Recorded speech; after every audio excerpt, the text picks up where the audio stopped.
morning. Today is August the 13th, 2025. This Committee of Finance, Diversity, Equity, and Inclusion is called to order. Madam Clerk, please call the roll. Here. Here. Ganwell, Ray, Hairston, Here. Hart, Excuse me. House Jones, Casey, Kelly, Moore, Here. McCormick, Present. Valencia, Present. Santana, Remind everyone to sign every committee. Present. Spencer, here. Scott, Mr. Chairman, you have a vote. Thank you. A couple of things for the guests as well as the council so that everyone can know how we're going to proceed today. This is the Committee of the Whole. I would like for all of the council members, you need to sign all of the committees that you serve on as well as the final piece. So make sure that you do that. So if you serve on public utilities, workforce, or if you serve on public works or anything else, please sign that committee. And if you serve on finance, okay. Number two, to the guests in the audience, we usually jump to guests first. I know that there's a couple of hot topics. What I am going to try to do so that we can try to get through this day, I'm going to do some of the lower hanging fruit first, which is going to be port control, utilities, public works, and then city planning and health. And then we'll move into our guest. Okay? Does that sound okay? All right, that's how we're going to proceed. Therefore, the first group I would like to bring up is port control. If we could bring up port control. And remember, Director, as soon as we get done with these pieces, it should take about 45 minutes, and then we're going to jump right into the other ones. All right? Thank you. Assistant Director. Good morning. Good morning. Good morning. All right, this is ordinance number 798-2025 as amended by council members McCormick and Griffin by departmental request. An emergency ordinance to amend section 571.061 of codified ordinances of Cleveland, Ohio, 1976 as amended by ordinance number 325-04 passed May 10, 2004, relating to secured area identification badges issued by the Director of Port Control. Director? Mr. Chairman, members of the committee, thank you. Port Control is here today to present this piece. We currently have legislation in place for our badging program. However, we feel it is we have a need to refresh that current legislation that we have.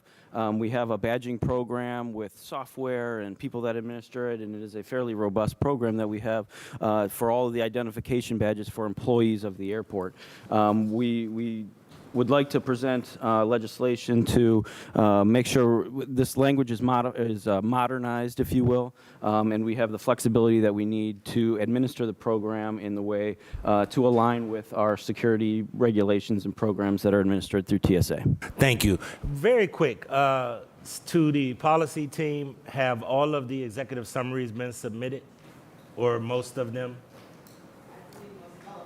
Okay, reason that I'm asking is because if you've already submitted the executive summary, you've already went over this with the chair of your committee, or your chair has agreed to relieve it, we don't need all the directors to go over every detail so that we can move kind of expeditiously. Absolutely. Okay? All right, so Councilman McCormick, any questions on this piece of legislation? Thank you, Mr. Chair. I've reviewed this and fully support this legislation around badging at the airport. Thank you. All right, I'll read the amendment so that we can make this official. There is no legal objection to this legislation if amended as follows. 1, in section 1 at amended section 571.061 at division D, line 6, strike of and insert or. And this was dated 7/24/25 by Rich Berdovich, Chief Assistant Director of Law. Any other questions regarding ordinance number 798-2025?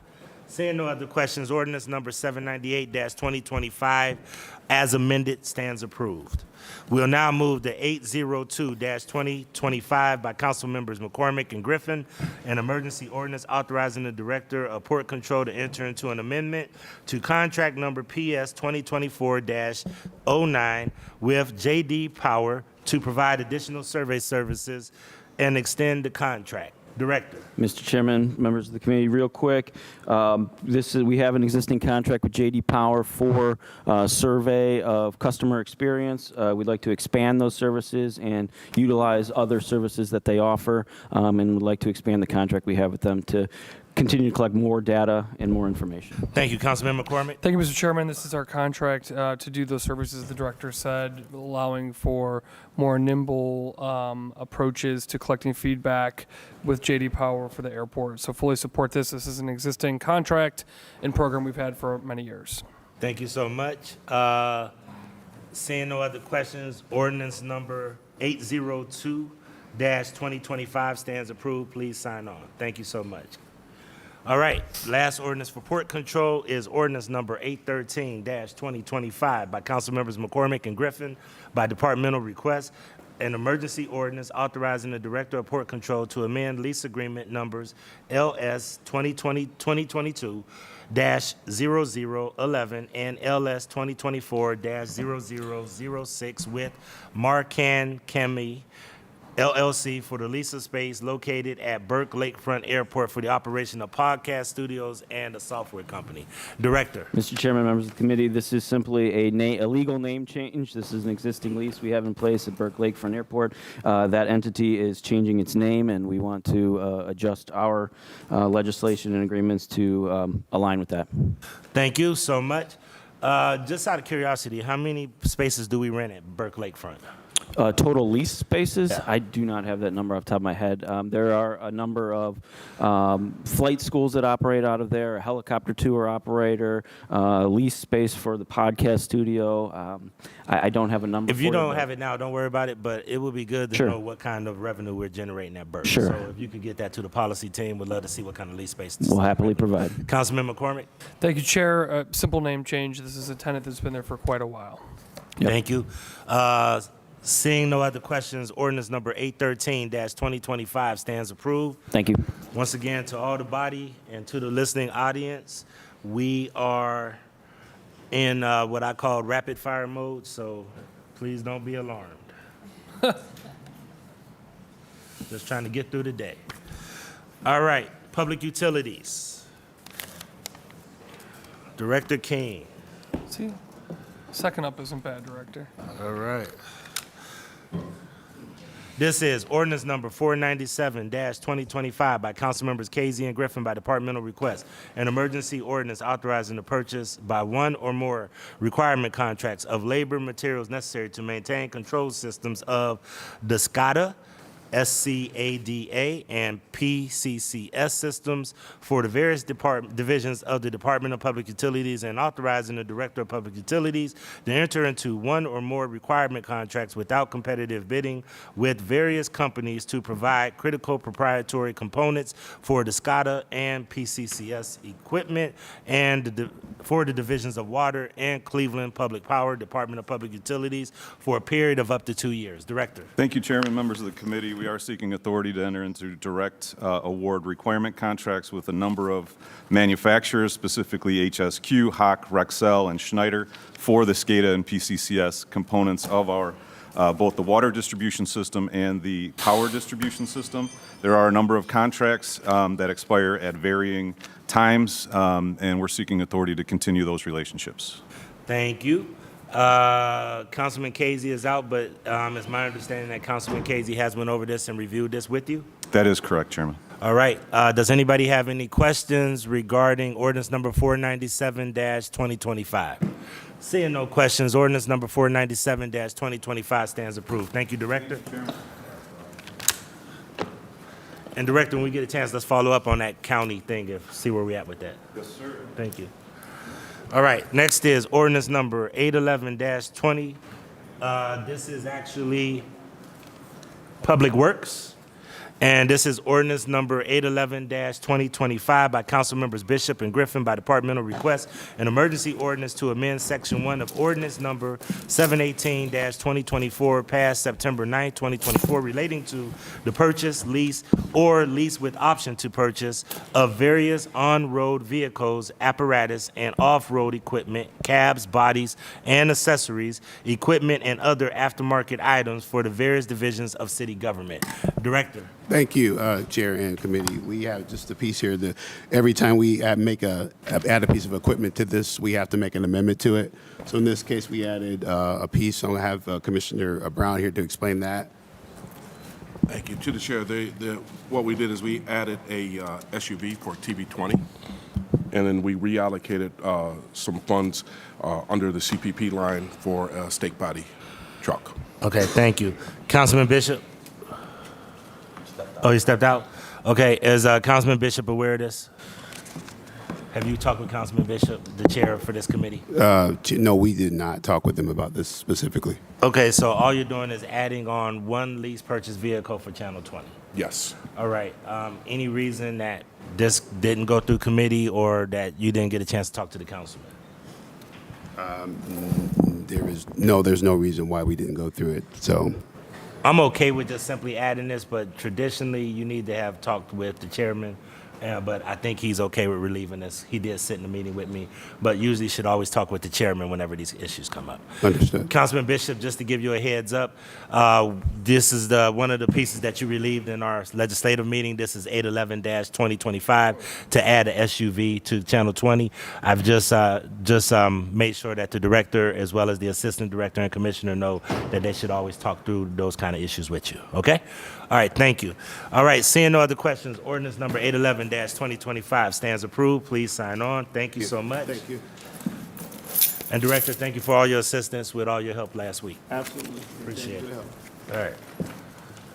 Okay, ordinance number 800-2025 by council members Hairston and Griffin by departmental request, an emergency ordinance to amend section 1 of ordinance number 1167-2024. I believe this is a city planning piece. Do we have city planning here? Anybody from city planning? City planning going once? City planning going twice? City planning will be here at 4 o'clock this afternoon to hear their piece heard. Thank you so much. All right, next up is public health. Is public health here? Public health going once? Public health going twice? Is public health here? Do I hear any public health here? Nope. All right, we're going to move on from public health. Public health will be heard later this afternoon. Tried to give everybody a break and get rid of some of the low-hanging fruit first, but people need to be on time. Let me do this. These are capital projects. Before we get into our guests, let me try to knock down capital projects. There's capital projects here. Ms. Johnson? Winner, winner, chicken dinner. All right, Ms. Johnson will be representing capital projects as of right now. Okay. All right. What are we starting with? And this is ordinance number 717-2025 by council members McCormick, Bishop, Hairston, by departmental request. An emergency ordinance authorizing the Director of Capital Projects to issue a permit to Weston CMG JV LLC to encroach into the public right-of-way of East Prospect Avenue by installing and maintaining a 48.5 by 46 record rendezvous Ohio historical marker that is mounted on a pole with a foundation. Director. Hello, Council President, and to the council. This is actually an official historical marker. It outlines the significance that the store founder, Leo Mintz, made in his contributions to the marketing and sales of rock and roll music in Cleveland. The sign would be paid for and maintained by Weston CMG GVC LLC.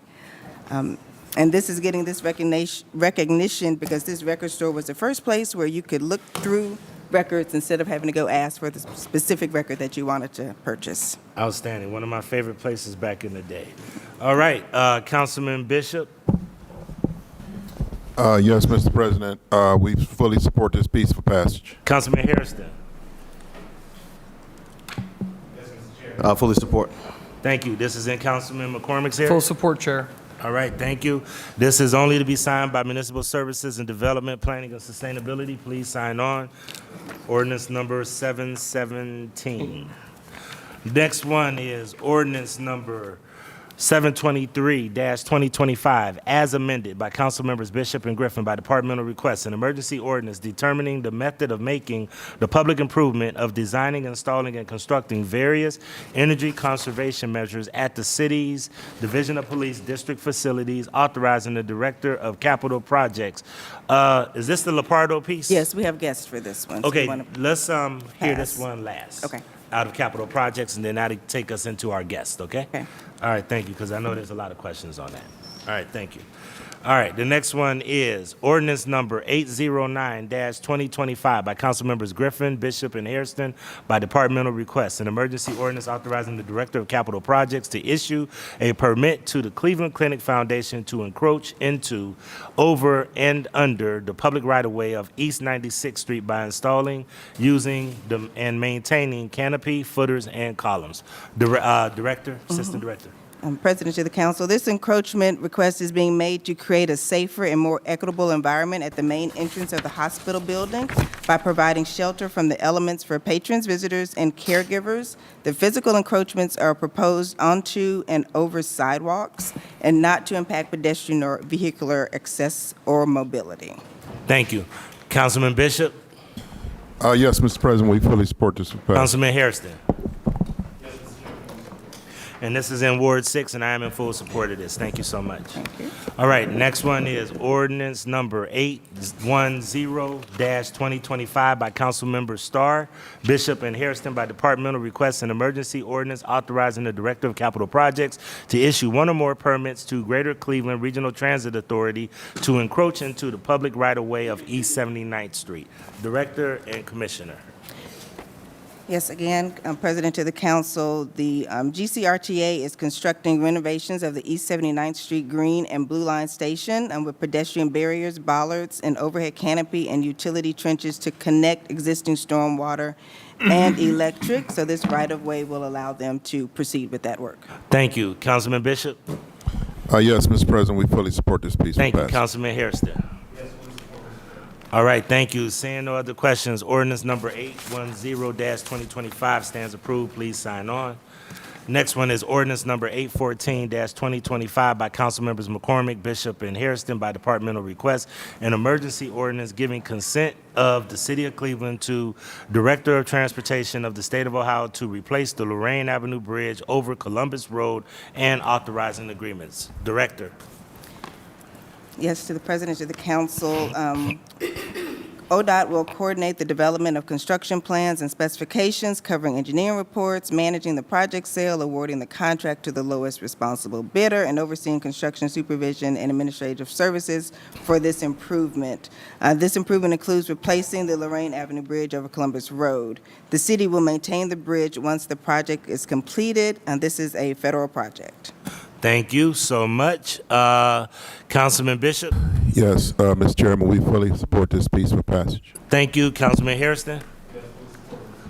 Thank you. And Councilman McCormick. God bless. All right. So seeing no other questions, ordinance number 814-2025 stands approved. Thank you.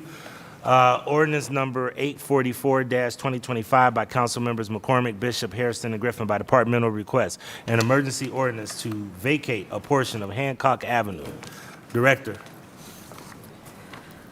To the President of the Council, through Places Development LLC, they are requesting a portion of Hancock Avenue at West 26th Street to be vacated for a safer environment at the rear of the adjacent homes and for cohesive development at the rear of these houses. All right. Thank you. Councilman Bishop. I'm sorry, Mr. Chairman, we fully support this piece for passage. Thank you. Councilman McCormick. I'm sorry, Councilman Hairston. Yes, Mr. Chair, fully support. All right, Councilman McCormick. Thank you, Chair. Fully support this legislation. The party vacating the street has engaged the neighbors and received their support on this vacation as well. Thank you. Thank you. Okay. I don't see this. This is 844. Oh, okay. Seeing no other questions, 844-2025 stands approved. Please sign on. I do not see them on my guest list. Who? These are guests. Metro Parks? many Those of are them? guests. We have a guest for Metro Parks. Okay, you want to bring up the guests from Metro Parks? Okay. Thank you. Ooh, that's a big piece of legislation. All right. This is 667.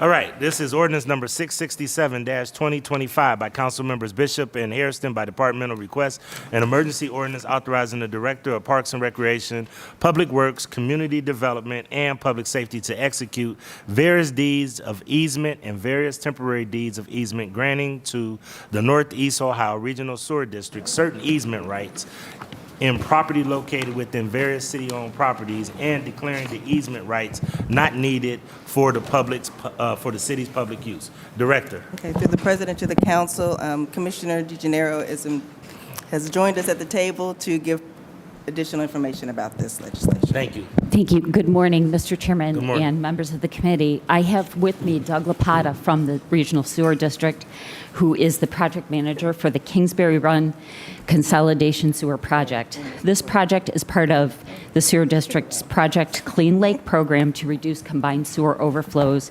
released into the Cuyahoga River. This project entails the installation of approximately 6,400 linear feet of deep consolidation sewers from 90 to 120 inches in diameter. These sewers will convey wet weather flows from local combined sewers into the southerly storage tunnel. In addition, there will be several hundred linear feet of relief sewers that will be installed, which will provide additional capacity. And the project traverses various city properties. It's a large project area. There is a map in your packet that shows in orange the new sewer that will be installed. It crosses properties under the jurisdiction of Parks and Recreation, properties under the jurisdiction of Community Development. There is a Public Works facility that's involved, the 4th District Police Station, and basically, I'll just give you a quick summary of what's happening at each of these properties. Operations, I will say operations won't be interrupted by the construction. The properties include Marion Motley Playfield, at which 2 large diameter tunnels will be installed 130 feet underground. The sewer district will need access in this area to a shaft that is on RTA property. But the driveway that they will use will be fenced in and gated. On the community development parcels, these are 2 parcels on Berwick Road, and the tunnel will cross under these parcels 80 feet underground. At the Ozell Dobbins Maintenance Facility, Norsid will be removing and decommissioning a flow regulator structure in the southeast corner of the property. The work area will be temporarily fenced. And Norsid will also be installing a liner on an existing box culvert on that property. The work area will be restored to existing conditions, and any trees disturbed will be replaced in kind.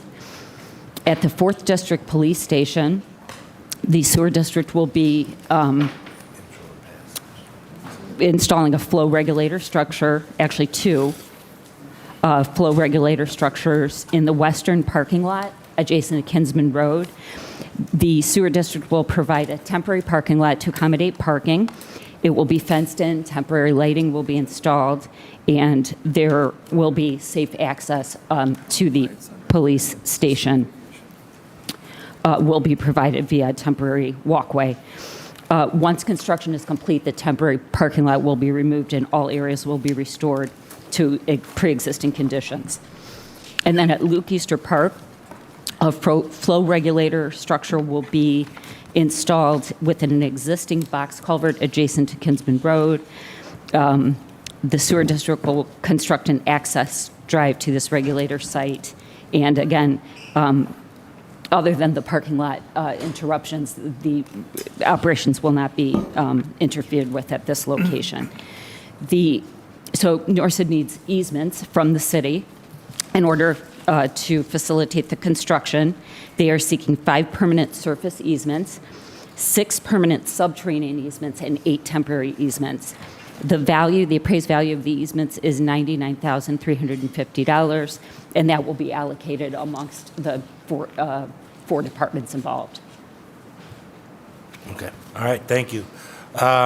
So Kingsbury Run, we know is one of the major tributaries to take sewage all the way through the southeast part of town.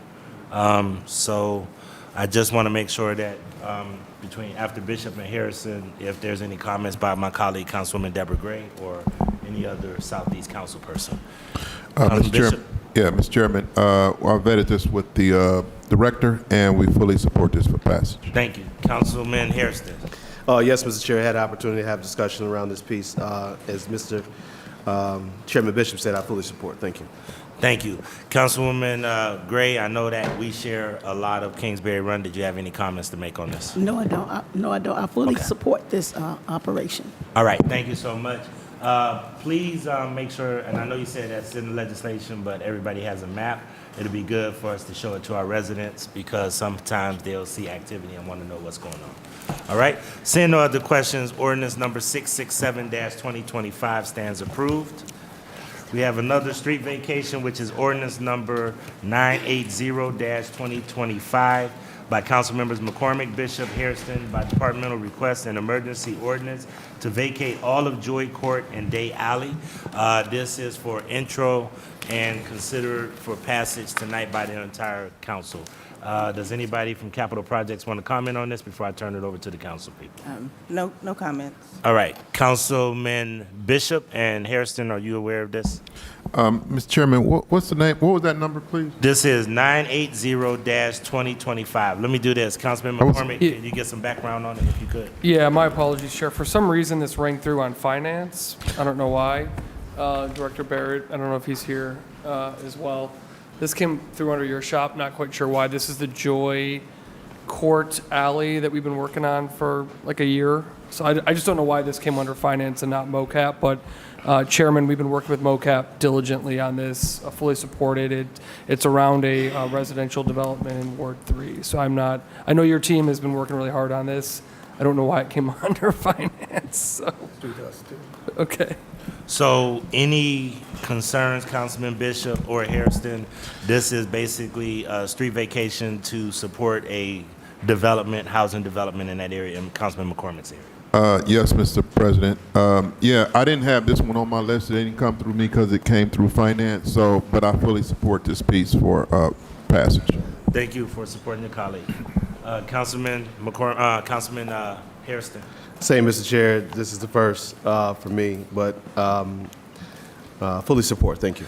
So Councilman McCormick, you're okay with this being introed and passed tonight, even though it has not gone through the committee? Yes, sir, Chair. And again, I just want to, we have been working diligently with MOCAP and the neighborhood and the investor on this vacation. So very aware of it. Again, don't know how it got on our desk the route it did, but very aware of it, Mr. President, and support it. All right.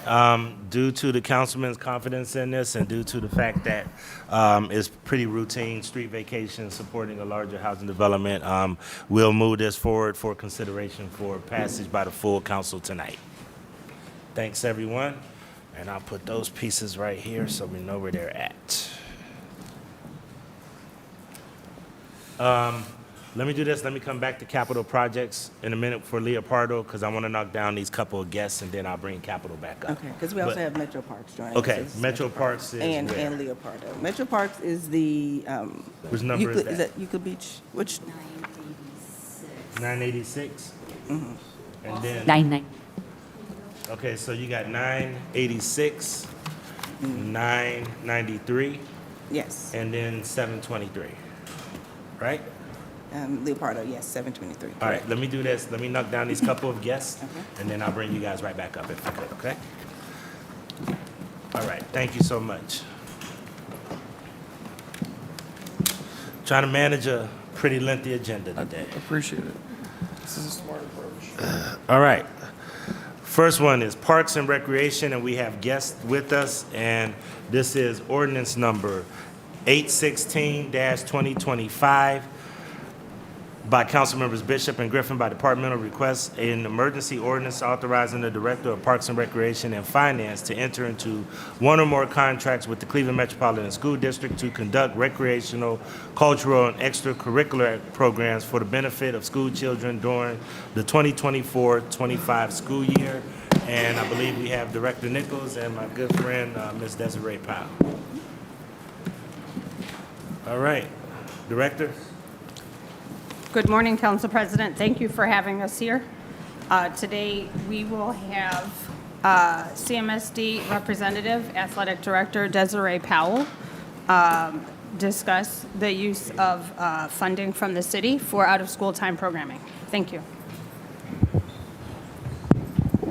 Good morning, Chair. Good morning, Committee. The SEEP funds that we receive from the city primarily go to the middle school programming. There's a portion that goes for kindergarten to fifth grade for, we don't call them field trips anymore, we call them field experiences so that they have educational exposure in various different things. One of the new programs we added in there was for all the fourth graders in the city to get into the pool and learn how to survive, most importantly, but try to learn some swimming lessons for 6 weeks, so we use that money for that. Money also goes to the middle school programming for athletics, 6th, 7th, and 8th grade. And a good portion goes to the arts and music department. And then each of the high schools in the Senate League receive $10,000. Did I miss anything? Okay. All right. Any, so just out of curiosity, and this goes to them being able to fund trips or equipment or have the flexibility for any of all of the above? Programming for equipment, uniforms, coaches, entry into these activities that they go to from kindergarten through 5th grade, and then the music. So is this expected to supplement their programs or to fund fully their programs? It's a strong part of the funds that's needed for the middle school programming, yes. Okay. All right. And this is all the K through 8s? All the K through 8s, yes. Okay, thank you. All right. Councilman Bishop? Yes, Mr. Chairman. Mr. Chairman, I am familiar with this piece. This is a yearly piece. However, I was not contacted ahead of time about this piece, and I would appreciate that all pieces that come through municipal services and properties, please contact me ahead of time. But, Mr. Chairman, I'm fully supportive of this piece. Thank you. Thank you. And for all directors, please make sure, even if it's a piece that's relieved in a summer meeting, please still talk with the chair of that committee. I really rely on chairs to vet these processes in order to make sure that we're in a good place. But as Councilman Bishop said, most of us are aware this is because this is a yearly program, okay? Councilman Kerry McCormick and then Councilman Anthony Harrison. Thank you, Mr. Chairman. Fully support 8/16/2025. These are our kids, investment in our kids, and I can't think of a better cause than to invest in our kids and ensure that they have the out-of-school programming that they deserve. Thank you, Chair. Thank you so much, Councilman. Councilman Hairston? I echo my colleagues, Mr. Chair, fully supportive of any programming that's going to do a little bit more to help our babies. Ask you for passage. Thank you. All right. Thank you, Councilman, and I echo what my colleagues said. This is always a welcome addition, and I have to say that my relationship and working closely with Ms. Powell has always been great. For those of us who are municipal and high school football and basketball and sports fans, I follow all the teams, so I go to a lot of games. You should stay in close touch base with her because I do try to show up at the fields to support our children as well. Councilman Michael Polensky. Yes, Mr. Chairman, thank you, and my honorable colleague. Just had a question. How many baseball teams, how many of the schools still have baseball teams? It will fluctuate between 7 and 8 out of 12. Out of 12. And that's at what level? High school. High school. And if you could provide that to me, I'd appreciate that. Thank you. Thank you. I can Mr. do Chairman. that. Thank you. Councilman Brian Casey. Thank you, Mr. Chairman. Mr. Chairman and Ms. Powell, when was the last time CMSD did a Washington, D.C. trip? Through SEEP funds, I could not say. There's probably used through the school funds for any of the schools that go to Washington. Would that be something, Mr. Chairman, to Ms. Powell, would that be something that each individual school would have to arrange for themselves, or is that a district-wide thing? Usually it's a school principal-led program. And we only asked because last year when we were in D.C. For National League of Cities, all we see is a bunch of school kids down there, and we were just wondering at that time when the last time CMSD had participated in a Washington trip. So We can talk to the principals and see if there's something where we can do something collaboratively, but I don't believe there's been any funds for out-of-state trips. all right, thank you. All right, thank you. Seeing no other questions, ordinance number 816-2025 stands approved. Thank you, Ms. Powell. Keep up the great work. Thank you, committee. Thank you, Now, Chair. who is your guest with you? Good morning. I'm Kenneth Barrett. I'm manager of student activities. Okay, great. I'm used to seeing the other young lady with you guys. She's our fiscal. She's the fiscal. Okay, I always know the money people in every organization. All right. Okay. Thank you, Ms. Powell. Keep Thank up you, the good Chair. work. Thank you, Okay. committee. All right. Next up is ordinance number 817-2025.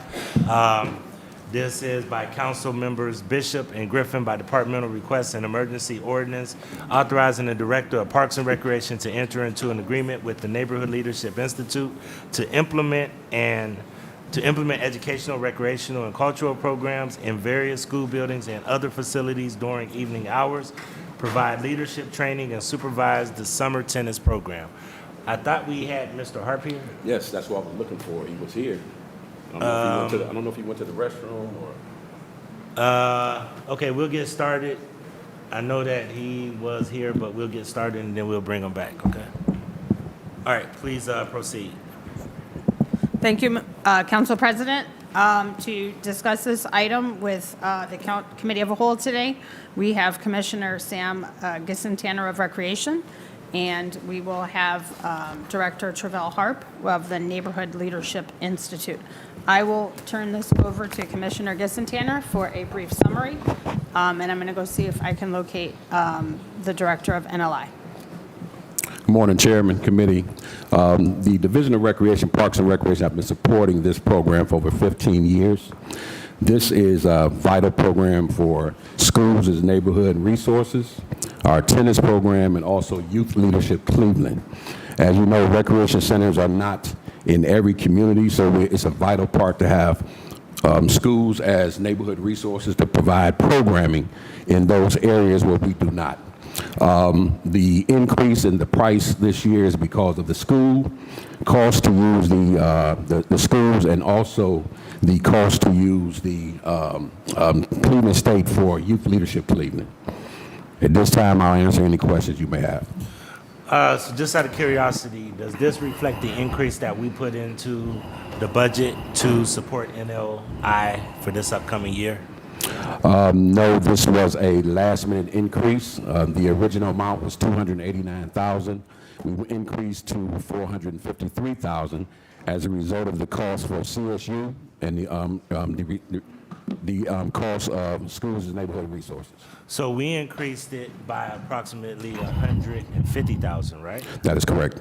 So we increased it by $150,000, and then how much more on top of what we increased it did you actually add?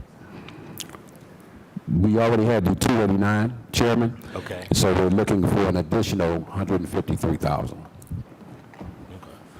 Reason I'm thinking through this is because wouldn't it have been easier if we would have just had an extra $300,000 that we added into it in the beginning instead of having to come back and add it now? To the Chair, that's absolutely my thoughts exactly. Okay. So yeah. Okay. All right. Just want to keep that in mind because I know that the costs have gone up significantly for the schools, for janitors, for security, and this program is very important to areas like mine and Councilman Harrison and others who don't always have recreation centers in certain areas of the city. So it's an important program to actually fill the gaps. And I know Mr. Harp just joins us at the table, but Mr. Harp, if you can give us some background on how you guys identify the gaps in the city in order to try to fill the void in some of the areas of the city that does not have programs like Collinwood, Sunbeam, et cetera, et cetera. Yeah, thank you for that. So, way before I was a part of NLI, there's a community initiative that happened where we got community feedback in certain areas where there were not as many recreational opportunities for residents. And out of that dialogue came up with some suggestions. And one of the things I think it's like a mantra or value that goes through all of NLI's work is we utilize the human capital within the neighborhoods in order to be able to address challenges. And so that's how this model was conceived. And so I guess the way that the program rolls out, we actually bring in and hire residents from those areas to actually provide recreational programs. And so, I mean, that's basically where it came from, where the need came from. Thank you. Anything to add, Director Nichols? Are you good? I am good. Thank you. I appreciate it. This is a transition year in which some of the work started prior to my arrival. So I'm still in my learning curve, which is why I'm leaning on some of the other folks to support this legislative request. Thank you. Thank you. And Director, you'll be just fine. Just a lot of these programs we've heard at the table for like the last, some of us, 10 years. And that's why we're very familiar with them. But this program actually has a very valuable purpose, and many of us that come through the Neighborhood Leadership Pipeline really value the Neighborhood Leadership Cleveland Pipeline, value NLI. So just keep that in mind. Councilman Michael Polin, well, first of all, Councilman Bishop, are you aware of this, and are you good? Mr. President, this is, of course, like I said before, this is a routine piece, Mr. President. I was not aware, or I was not contacted about the increase in this program. I know we had discussions last year about a possible increase, but I was not aware of that this was being increased. Mr. President, if you're okay with the increase, I'll yield to you, Mr. President. Okay. And once again, Director Nichols, if we could, please make sure the chairs are vital, because the chairs advise me on how we should be moving pieces of legislation. So like you said, it's just everybody's getting their feet, and we'll go from there, okay? But thank you, Councilman Bishop. Councilman Michael Polinsky. Thank you, Mr. Chairman, my honorable colleagues, to the administration, to the director, and to the commissioner. This is a program that I lobbied for many years ago to get at Collinwood High School. But I'm trying to figure out, I just want to know the funding source. Educate us again as it pertains to the funding source. Director. The funding source, I'm sorry, through the chair to the councilman, is your question the funding source For the 453,000. out of the city's funds? Yes. It will come out of the recreation budget under Okay. contractual services. Contractual services, okay. Correct. And then secondly, as it pertains to all of the locations, as it pertains to the information, as it pertains to the number of youth, the number of participants, is participation up or down? Actually, so of course, during the COVID years, it went down. Right. And everything, but we're seeing a gradual increase in all of our numbers as we move on. Across the board? Yes. That's encouraging. Good. Thank you, Mr. Chairman. I support this wholeheartedly. Thank you. Councilman Hairston, any comments? Thank you, Mr. Chair. Fully supportive, and I'm glad to see the increase here. NLI has really been providing some valuable work and resources to our neighborhood, in particular the Collinwood community. As you stated, parts of Collinwood on the south side does not have access to recreation opportunities, in particular the Euclid Park community, Nottingham Villages, which are so a ways away from the rec center over on Lakeshore. And this location at Collinwood has served as a place for the community to attend and still have access to recreation opportunities. And so I just thank Mr. Harp and his team for stepping up and continuing the work in our neighborhood. And, you know, they've been out more trying to seek from residents what they would like to see more of at this location, and if there's any additional activities that they would like to see.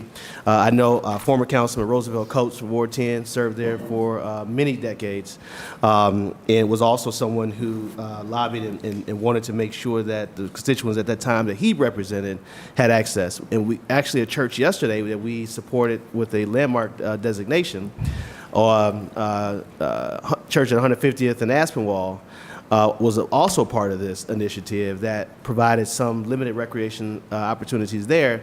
But unfortunately, over the years, the maintenance, they weren't able to keep up the maintenance, so we had to discontinue that program. We used their basketball court there at the church. And everything then shifted to, with NLI to Collinwood because of the gym that they had and the other facilities, within the school. So again, fully supported, Mr. Chairman, and glad to see this is moving forward and at a higher rate than we were supporting the program previously. Thank you. Thank you. Thank you so much. Once again, I think this is a great program. Thank you guys for putting the increase, and let's make sure policy team, if we could, to put a pin in this as we do operational hearings and as we do budget hearings, so that we can make sure that we monitor this, because we know that this fills gaps in the city, and it also provides more than just recreation. I'd really advise of how we can integrate it into other recreation centers, because they have a great leadership program as well, where I know we're trying to move away from just dribbling the basketball and hitting the baseball, but how do we actually produce leaders out of these rec centers? So keep that in mind, and whatever we could do, and stay in touch with us, and many of us might be willing to even pilot something on a discretionary basis, okay? All right, thank you so much. Thank you. All right, seeing no other questions, ordinance number 817-2025 stands approved.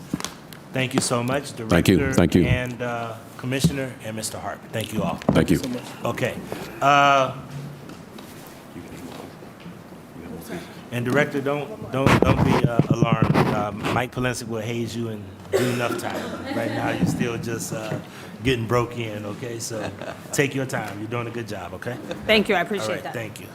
All right, I do want to bring up ordinance number 725-2025, and this is by Council Members Bishop and Griffin by departmental request, an emergency ordinance authorizing the Director of Public Works to enter into an agreement with the Cleveland Browns Stadium Company, LLC, to reimburse the Cleveland Browns for emergency repairs made to Huntington Bank Field performed by the Cleveland Browns Stadium Company, LLC. I believe that we have Mr. Phil Dangerfield and also a couple of representatives from the Brown. And then I apologize. Sometimes I get people's names. I should know that it is now Keisha Johnson Chambers and not Keisha Johnson. I just remember Keisha Johnson, but I should know my brother's last name too. All right, thank you so much. I answer to all. All right, and this is our routine scheduled repair, and I want to start by saying I know that this is always an interesting topic. We're dealing strictly with what our legal obligation is. We will, free for any council people to ask any questions, but the people that are here today are the facilities experts. They are not the politicians and not the ones who are doing anything around making decisions on where the team's at. They're just strictly focused on facilities. So I don't want this to delve off into another political conversation. This is while we still have the Cleveland Browns and not the Brook Park Browns, we need to make sure we take care of our facility and make sure that people are safe, warm, and comfortable. So let's just keep that in mind as we deliberate this piece of legislation and not allow it to delve into a large political conversation about the tenets of that deal. We're going to have plenty of time to deal with that, okay? All right, thank you. All right, Ms. Chambers. Next, to the chair, to the council, we are here to discuss the repairs to the Brown Stadium. The MOCAP does an audit. We do an audit, a 5-year audit of the stadium, so we understand the conditions that we currently have before us. The Brown Stadium, as you all know, is owned by the city of Cleveland and operated by the Browns. Pursuant to the requirements of the lease of the stadium between the city and the Browns dated October 23, 1998, in order to maintain the structure and to preserve its usefulness as a sports facility. This legislation will authorize the Mayor's Office of Capital Projects to reimburse the Cleveland Browns for emergency repairs performed or caused to be performed by the Cleveland Browns for the improvements listed below for the Brown Stadium. These improvements have been reviewed and physical condition inspected by MOCAP and have been deemed to be necessary emergency repairs as defined in the lease and the lease also requires the audit. So it all kind of overlaps. We identified the $2,654,953 of repairs that are to be done for the stadium, and which we classify as emergency repairs. And we have our director, our architecture manager, Mark Dulick, here to give additional details about those repairs. And then, as you know, we have the Browns representatives here to answer additional questions as well. Mr. Dulick? Good morning. Good morning.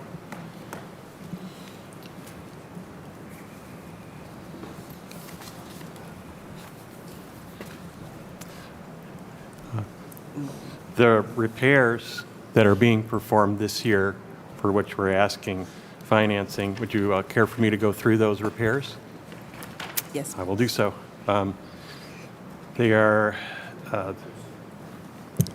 the bridge connection repairs, pipe installation, replacement of an expansion tank, replacement of sewer ejector pumps and dequad, repair of non-structural concrete, replacement of air conditioning units in the 3 first aid rooms, replacement of the chilled water pump seals, replacement of the failed gutter systems, the overhead and vertical concrete repairs, repair of joints in the seating bowl and concourses, replacement of the hot water heater, reconfiguring and recommissioning of the 8-inch chilled water pipe automation, and the implementation of the arc flash study with the placards. That is the list of emergency repairs for the 2025 capital legislation for the Browns Stadium. Okay. Anything else to add from you, Ms. Chambers, or anybody from the Browns organization? No, we have nothing to add. Mr. Dangerfield, and what's your name again, sir? Mr. Rush. Mr. Rush? I would just add, I think we've worked.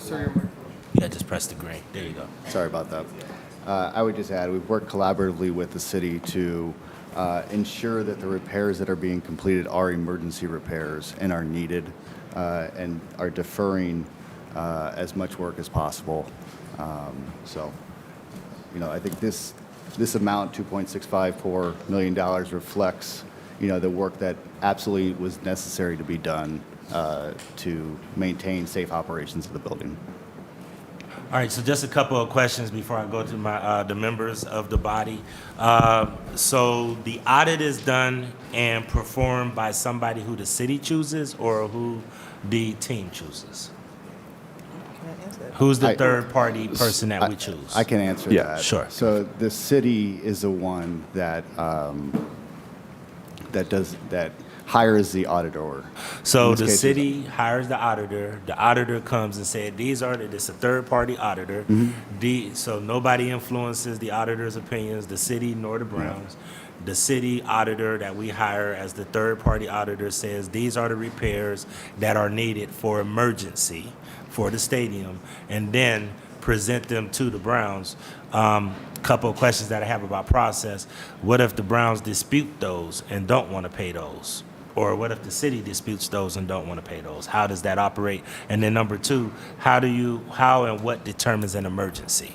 Is it something that creates imminent danger or something that can lead to the deterioration of the stadium?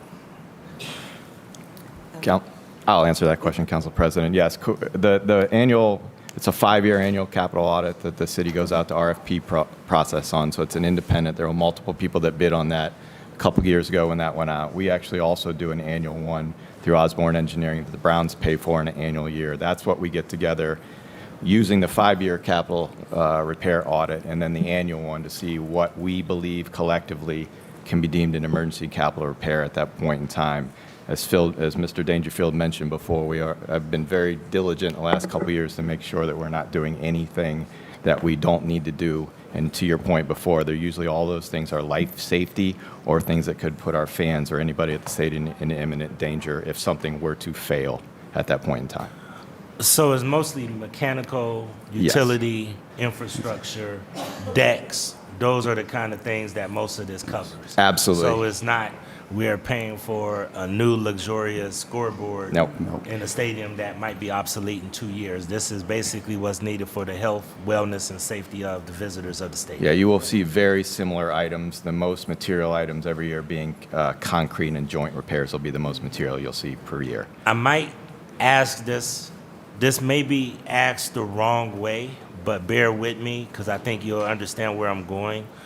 How do you, as facilities managers, begin to pare down and scale back some of the repairs that are needed so that you don't waste money based on where you're trying to go, and weigh that against if, for some reason, the Brook Park thing doesn't go through, that we don't allow our facility to be deterioration and dysfunctional by neglect?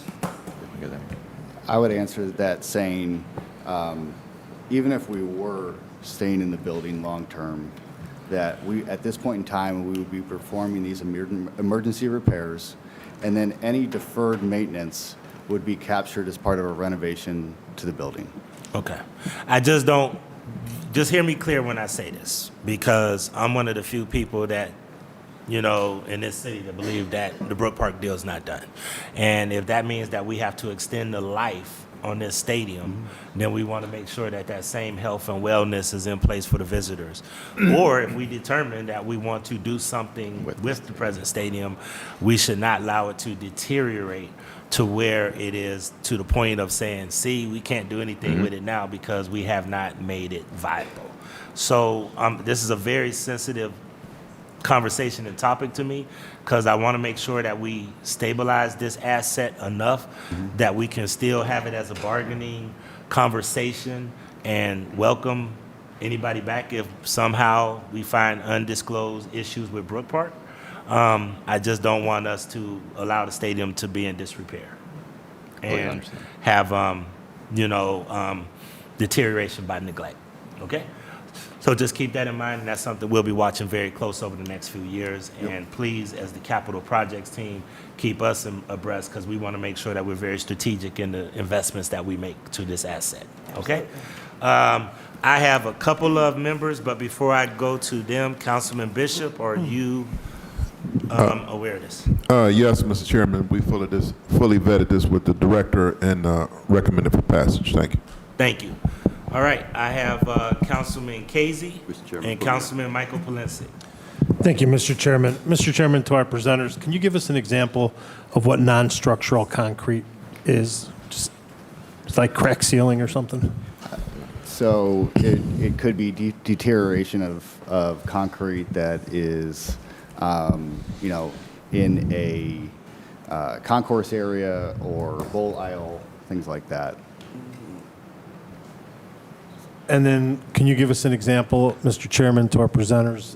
The allied offices, and I know what a first aid room is, but AC in an allied office, well, how does that, in your words, an emergency or imminent danger to somebody not to have air in an allied office, whatever an allied office is?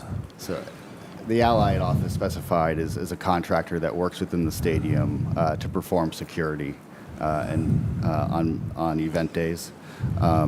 We review these in detail with the department, and it was agreed upon that these repairs need to be done.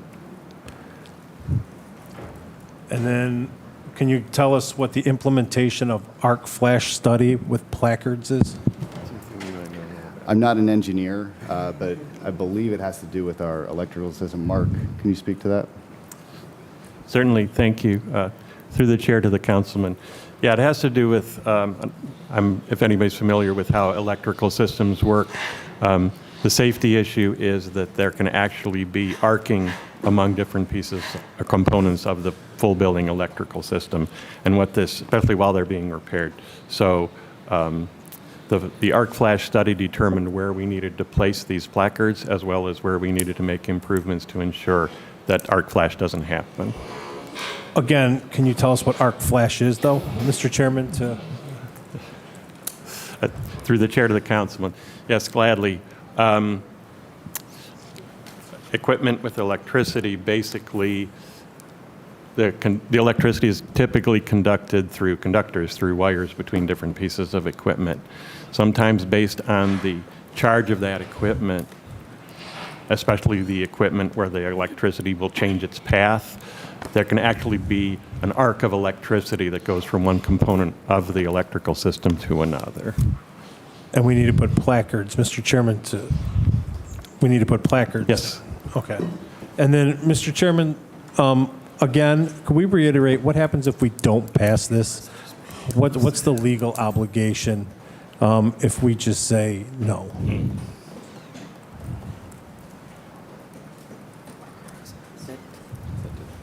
To whomever, to Mr. Chairman, to our presenters. Or maybe our law director would like to answer or weigh in on that. Could you repeat your question, Councilman Casey? What happens if this council decides to say no? Right? Just question, Director Griffin, do you have any background on that? What if council says no to these things? What is the response? Right. Yes, if you could. Through the Council President to the Councilman. So in our litigation in state court, a few days ago, the Cleveland Browns filed their answer to our complaint. One of their affirmative defenses was a claim that the city was not upholding its part of the lease, that we were in violation of the contract. We don't believe that that is true, but they will claim that that is a defense to why we can't enforce the lease. We will, of course, continue to do it aggressively, but it will be part of their argument that they've already put in before the court. All right. Thank you, Mr. Chairman. Thank you. And I love when the councilman asks that question, because I know that that's what's on every councilman's mind is if we just reject some of this. I know some council people are always itching to say no, but we always got to keep in mind if this will end up in a longer litigation and wind up costing us more money if we don't express that. But I do think that the councilman's questions on a couple of these projects, I call it the Casey question, to make sure that we know our options if we don't pass this legislation, okay? So thank you, and thank you for letting us know that that's part of your conversation, Director. Councilman Mike Polensek. Thank you, Mr. Chairman, my honorable colleagues. I have Mr. Rush's name. I didn't get this gentleman's. Mr. Dangerfield. Danger? Dangerfield. Dangerfield, okay. That's I could say something, but I won't go. Okay. Mr. Chairman, to our city folks, who was the firm who did the assessment? Through the chair to the councilman, Osborne Engineering. Osborne did it. Okay. Did Osborne construct the bill? Were they involved in the process from the very beginning of the stadium? Yes. Were they the contractor? I'm trying to recall who the contractor was. They were they were the engineer of record for the stadium. Engineer of record, okay. Do you happen to recall how much we spent last year on capital repairs? Through the chair to Councilman Polensek, I look back, last year's capital repairs were about $5.6 million. And I will note that those were larger than this year because specifically of the ramps that were repaired last year. 5.6. If you're asking for that difference. 5.6 million. Okay. And the reason I asked that, because last year, if some of you might recall, when there were questions raised about this, we were invited over. There was a group of us, I went over, and to look at what was being proposed to the stadium. This time, we were not invited. We were not given an opportunity to come over and see what was being proposed. And I understand the council president's comments, but the whole issue with the Cleveland Browns Stadium concerns me greatly. Because we could be looking at an empty facility. And we've all heard these estimated costs being kicked around between $25 to $30 million to tear it down. That's the numbers I've heard, point blank. And so as we go forward, and we still owe, and the finance director is here, somewhere just under $40 million on the building. And our debt service, interest, principal and debt service this year, I think somewhere around $9 million. So we are, we, the council, the people of the city of Cleveland, have paid a substantial amount of money and will continue to pay a substantial amount of money on this facility. We know our legal responsibilities under the terms of the lease. The work, the $2.6 million, has that work already been completed? Through the chair to Councilman Polensek, partially, yes. The first 4 items on there are actually emergency capital repairs that actually came up and we repaired right away. Some of those are actually completed in late 24 and 25 that we're just coming through authorization to pay for those now. The rest of them are in process and nearing completion. Obviously, we come to the start of our season to make sure that those are done. So the southeast level, the pipe installation, expansion tank replacements, and sewer ejector pumps, they've all been done? That is correct. Okay. And the rest of them are in progress? Yes, with the one exception that is almost ready to start is those chilled water pump seals for the 22,000. Chilled water pumps? Yeah. Okay. But again, was there a reason why why the body was not invited to come over and look at the proposed repairs? Anyone? There's no, through the councilman or through the chair to the council, there's no reason why. We do have monthly meetings with MOCAP as well, and you are welcome. I would say to the two representatives of the Browns, I don't have to tell you what the feelings are in the neighborhoods with regards to the Cleveland Browns and all the issues surrounding them. You probably would not want to be at a neighborhood meeting and hear some of the comments. They're not very flattering and they're not very supportive. We know we have legal obligations here, but I want to make sure that whatever we're doing from this point on is absolutely critical for the health and safety of the fans. That's it. That's where I'm at. The health and safety of the fans. Because the worst case scenario is that we continue to plow money in for capital repairs, because I'm assuming something's going to come next year again. I'm assuming you're already working on a list for next year. And none of us have a crystal ball whether or not there'll be a team on our lakefront. In fact, most people believe it's going. It's gone. I'd like to hope that the council president's comment is wishful and hopeful, but I know what I read and I know what I hear. So that's where I'm at. I want to be assured. So I want to say to the administration, council's got to be informed, and we have to be invited over to see for ourselves, as we have in the past, of what needs to be repaired at this critical facility in the city of Cleveland. I got to tell you, residents are not happy about what's transpiring here. And so I'll leave it at that, Mr. Chairman. Thank you. Thank you. All right, do we have any other questions regarding ordinance number 725-2025?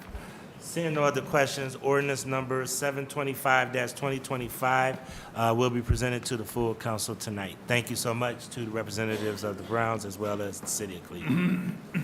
Thank you. Okay, I'm going back to the guest list. Actually, no, let's get Leopardo. Let's just do. We're gonna do Leopardo. Okay. Let's bring Leopardo to the table and the police officers, okay? And this is ordinance number 723-2025 as amended. I will make sure that all the council members, the amendment is on your tablet and it is in this piece of legislation. Therefore, I do not need to read the entire amendment, okay? I'll read the legislation, and then we'll go into the conversation about this piece of legislation. This is ordinance number 723-2025 as amended by Council Members Bishop and Griffin by departmental request. An emergency ordinance determining the method of making the public improvement of designing, installing, and constructing various energy conservation measures at the city's Division of Police District facilities, authorizing the Director of Capital Projects to enter into one or more guaranteed saving performance contracts for a guaranteed maximum price with Leopardo Energy LLC for the making of the improvement, authorizing the Director of Public Works to enter into one or more maintenance agreements for the improvements, authorizing the Director of Finance to enter into one or more installment payment contracts and loan contracts to finance the improvements, and authorizing other documents. So let me summarize this, if I could, very briefly. This is the effort to put money into fixing up the police stations. And I don't think that it's a person in here who's been in the police or fire stations that don't believe that they need to be repaired. So I will start out there to tell everybody what the gist of this is. I will tell everyone that Councilman Bishop and the policy team and myself have spent a significant amount of time reviewing this. The administration actually put this up for passage and wanted this to be heard and passed last month, but we pumped the brakes for a minute and worked with the administration because we really wanted to understand where the money was coming from.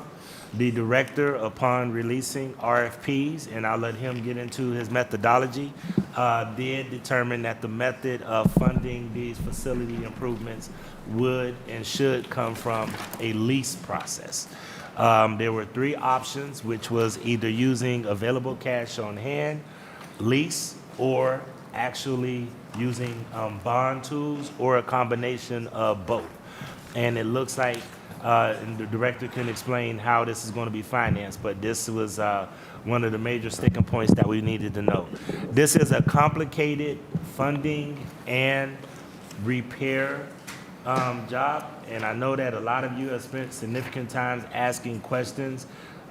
We do have some outstanding questions for the team as well, but Director Chambers, if you want to start off, and then, or Director Barrett, and then we'll go into the Lepardo team, and then we'll have questions. I'm sure that Councilman Bishop has a few questions, and then a few of the other council members have questions as well. Okay? Absolutely. Thank you, Chair, and to the council. I would like for our guests here to introduce themselves, and then we'll get started.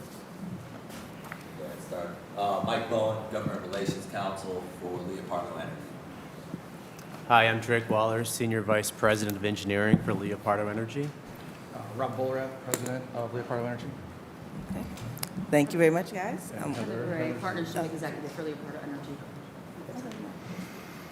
Eric Betts, Technical Development Manager, Leopardo Energy. And Heather Gray, Partnership Executive for Leopardo Energy. And we do have Assistant Law Director Melnick at the table with us. Is she serving in the capacity of this or with us? Okay, I didn't know if you were, okay, so she's serving on this capacity. So if we have legal questions, Director Melnick is here. And then Mr. Barrett didn't introduce himself. Oh, Paul Barrett, CFO of the city. Thank you, sir. Okay. All right. Then I will let Mark take the reins on this and start the presentation. Thank you, Director. Through the chair to the Committee of the Whole, thank you for getting this on the agenda. I think by way of a little bit of introduction, the goal of this, as you know, is to implement comprehensive repairs to all of the police districts. The opportunity to use energy savings. Can you ask the guests to repeat up the volume so we? Okay, how's that? Better. Right.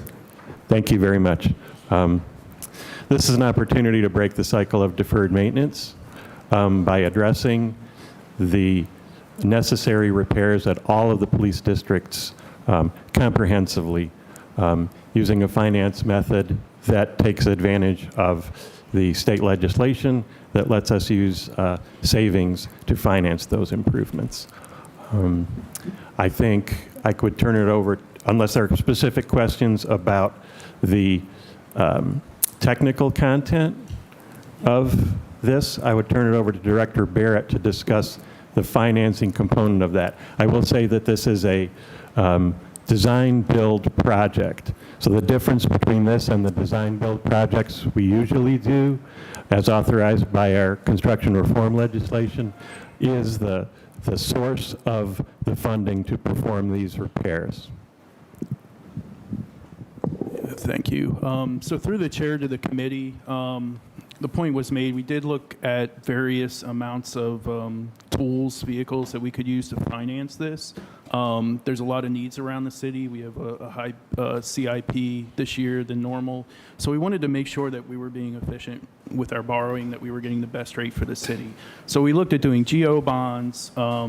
We looked at several other options, and we came up with the idea to release an RFP for a lease purchase agreement. So a lease purchase agreement is an asset-backed agreement. So the improvements, the actual improvements that'll be made, the HVACs and the roofs and the windows, will be used as collateral to do this type of this loan directly with a bank in the amount of $21 million. So we did go ahead and release an RFP, and the idea was to see what kind of responses we would get, and if they were competitive with what, or better than what we would get going out and borrowing in the bond market, then that would be the path that we would go. And the other benefits of this approach are that it's much quicker. So we're doing a direct agreement with a bank, and because of that, it'll take us about a month to do the paperwork, so we can get started much quicker on fixing up the police stations than if we did a bond deal, which typically takes about 4 to 6 months to complete. And this is also appropriated annually. It should be also noted, so we'll have to come back to council every year with this. In terms of the RFP process, what we did is we released that to about 12 or 13 banks. We got 9 responses. We do have one that we believe we are going to sign a contract with and come to you guys to, finalize that. It will be for the full $21 million. So with that, I'll take any questions that we have on the financing tool. All right, so I just want to make sure, because like I said, these are questions and some of these may be redundant, but what's the source for all capital projects? Because all capital projects right now, we use bonds, right? To the chair, there's some that's PAYGO. A large majority of it is bonds that we go out and borrow for projects that we need to do throughout the year. So the answer is there are a variety of tools out there, including pay as we go, but bonds are the largest portion. Will the lease purchase, and you could, I know that everybody here is not technical around finances like you are, but is the lease purchase and do they cover the operational expenses and debt repayment? You say that the asset backs the actual purchase. So does that cover all of the operational expenses, all of the debt repayment that will come with the bank loan and everything else? To the chair, it covers it's collateral for the $21 million, the full $21 million, and everything that's wrapped up. I know there was a report sent out to council that had more specific details on the cost of the project itself, but it does cover the full 21. All right. Is OEO involved, and how are you going to make sure that we have people that reflect Cleveland working on this project and being able to have an opportunity to bid? Because that was a little bit unclear when it comes directly through us. We know our process, but by working closely with this third party, we're unsure of the process. How is OEO involved, or how are we going to make sure that there's MBE, FBE, and CSB participation? I'll field that question. Thank you, Mr. Chair. Through the chair, As with any design-build project, we are required to meet both the Cleveland Small Business requirement for the professional services component of the contract, as well as the 15, 7, and 8 for MBE, FBE, and CSB for the construction component. So through the design-build process, Leopardo, as the general contractor, will be required to submit the subcontractors for approval to meet those goals for both services and construction. So I don't think this needs to be an amendment. However, and I call this the Polensek amendment, I think we need to get regular updates to make sure we understand where that's at. And I want to delegate that to public safety if I could. So can we make sure that either public safety and municipal services, even if you make sure that the chairs are updated, so that we get regular updates on where we're at with MBFB, where we're at with realizing savings, et cetera. To the chair, yes, the legislation was amended to include the reports every 3 months during the year of construction, as well as on a yearly basis thereafter. And I did forget to mention that there's a project labor agreement for this as well. So Mike beat me to it. All right, and the PLA kicked in because of our community benefits agreement, and that this is more than 20 million? Or why did, just trying to understand, I'm glad you did do a PLA, a project labor agreement, but did you do it because of the community benefits agreement, that anything over 20 million actually qualifies to have a PLA? Or did you just do it just out of the kindness of your heart? We do a project labor agreement, or work with a project labor agreement for all of our projects over $500,000. All right, well, I'm glad that you were aware of that, because I know that in private projects like Leopardo's, which is considered private, people might have overlooked that we have a community benefits ordinance that requires that over 20 million is supposed to be a project labor agreement. So I'm glad that you guys put that in, added that anyway, because that was going to be something that we would have requested, okay? A couple of other things. How are we justifying the savings through the staff reductions, and how, I mean, give me understanding of how savings are being realized from the goods and services, or from saving in staff time? How are we actually saving, and where are the savings coming from? How are we measuring savings? To the chair, I will let Leopardo, our friends from Leopardo, field that question. Thank you. Yeah, just Drake Waller as Vice President. I can answer that question. So our savings are coming from a variety of saving streams, one of which is utility savings. So the improvements that we're doing in the facilities, such as replacement of heating and cooling systems, building envelope, replacement of doors and windows, all have a energy savings component to that. So that's part of it. Another part of it is maintenance savings. So right now you're on an emergency basis of fixing things. By doing a more proactive project such as this, where we're addressing all the needs in the building at once, we're going to save significantly on maintenance year over year. And there's also a component for operations and procurement. We're looking at a better way to purchase goods and services, so that's another savings component as well. And these are all measured and verified by us. There's a specific protocol that we must follow to measure and verify these savings. We're going to measure these savings as soon as construction starts, and then when construction is completed, then our performance period begins, and that's when we begin to measure our savings year over year. And that's where we measure all the savings streams that I mentioned, and we produce a report that proves all the savings that we measured. And if we fall short of those savings, we are required to write a check for the difference, so that the savings, there's no loss realized by the city. And if I may add to that as well, just because it was part of your question, there are no savings calculated towards the reduction of staff in any way whatsoever. Mr. President, can you have her speak into the mic? I'm sorry. Please speak into the mic. Yeah, we have, Make sure that the yeah. light is on. We're on. I think can you hear me now? Okay. So there are no savings that are allocated to the reduction of any staff. Okay. All right. Couple of other things that I just want to do before I turn it over to my team. Are there any implications of union erosion? Did we make sure that we checked into that? And, you know, because we're contracting out maintenance and procurement solutions, are we making sure that we don't have any problems with our bargaining units on this in any kind of way? Do we have any issues? If there's none, just say so. None that anybody knows of? Not that we're aware of. Okay. All right. Are there any fees or costs associated with pre-registering as a vendor to participate in the procurement? Yes. On that point, Councilman Starr? Yes, on that point from the comments that you made earlier regarding this ordinance, why isn't OEO here at the table to talk about this piece as well? No reason. I would tell you that this is mainly, we spend a lot of time with finance on this. If you want to reach out to OEO, we can have OEO come and have a conversation.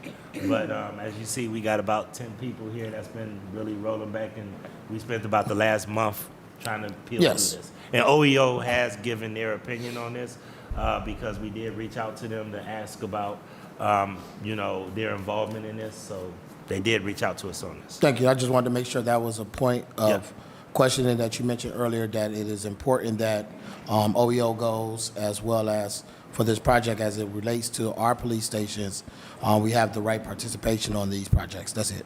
Absolutely. The one thing I would like, Ms. Chambers, Director Chambers, if we could, can we make sure that we get the number of consultants used for incidentals on this?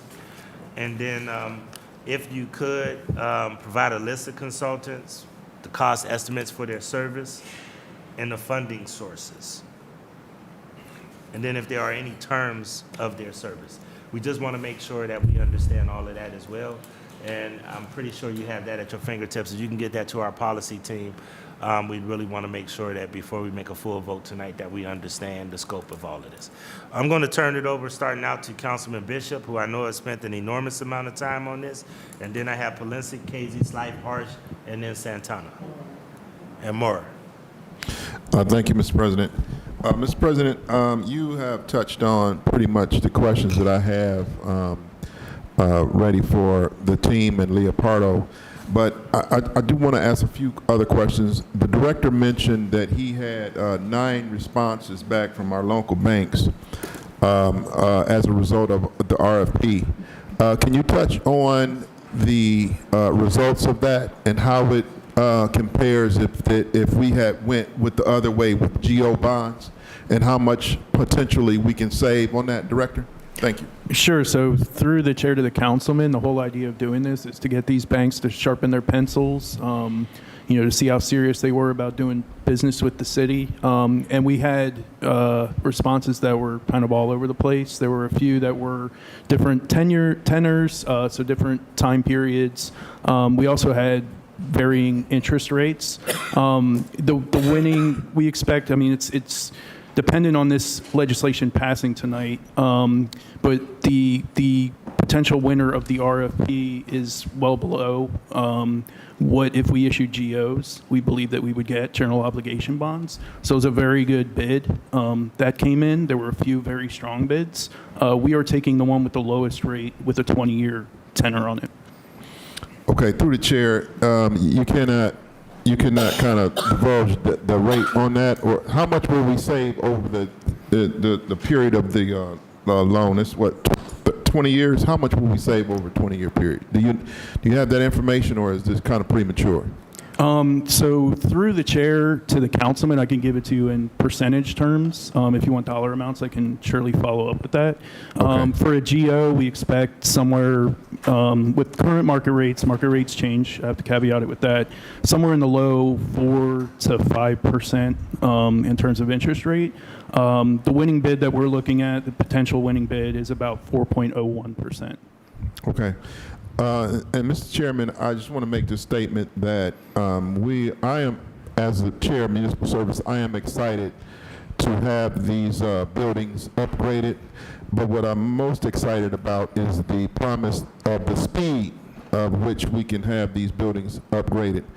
You know, the city takes quite a long time to do a lot of different things, but I am very I'm interested in seeing the speed. How quickly can we get these police districts rehabbed and up and running, and us saving the city money over the long term?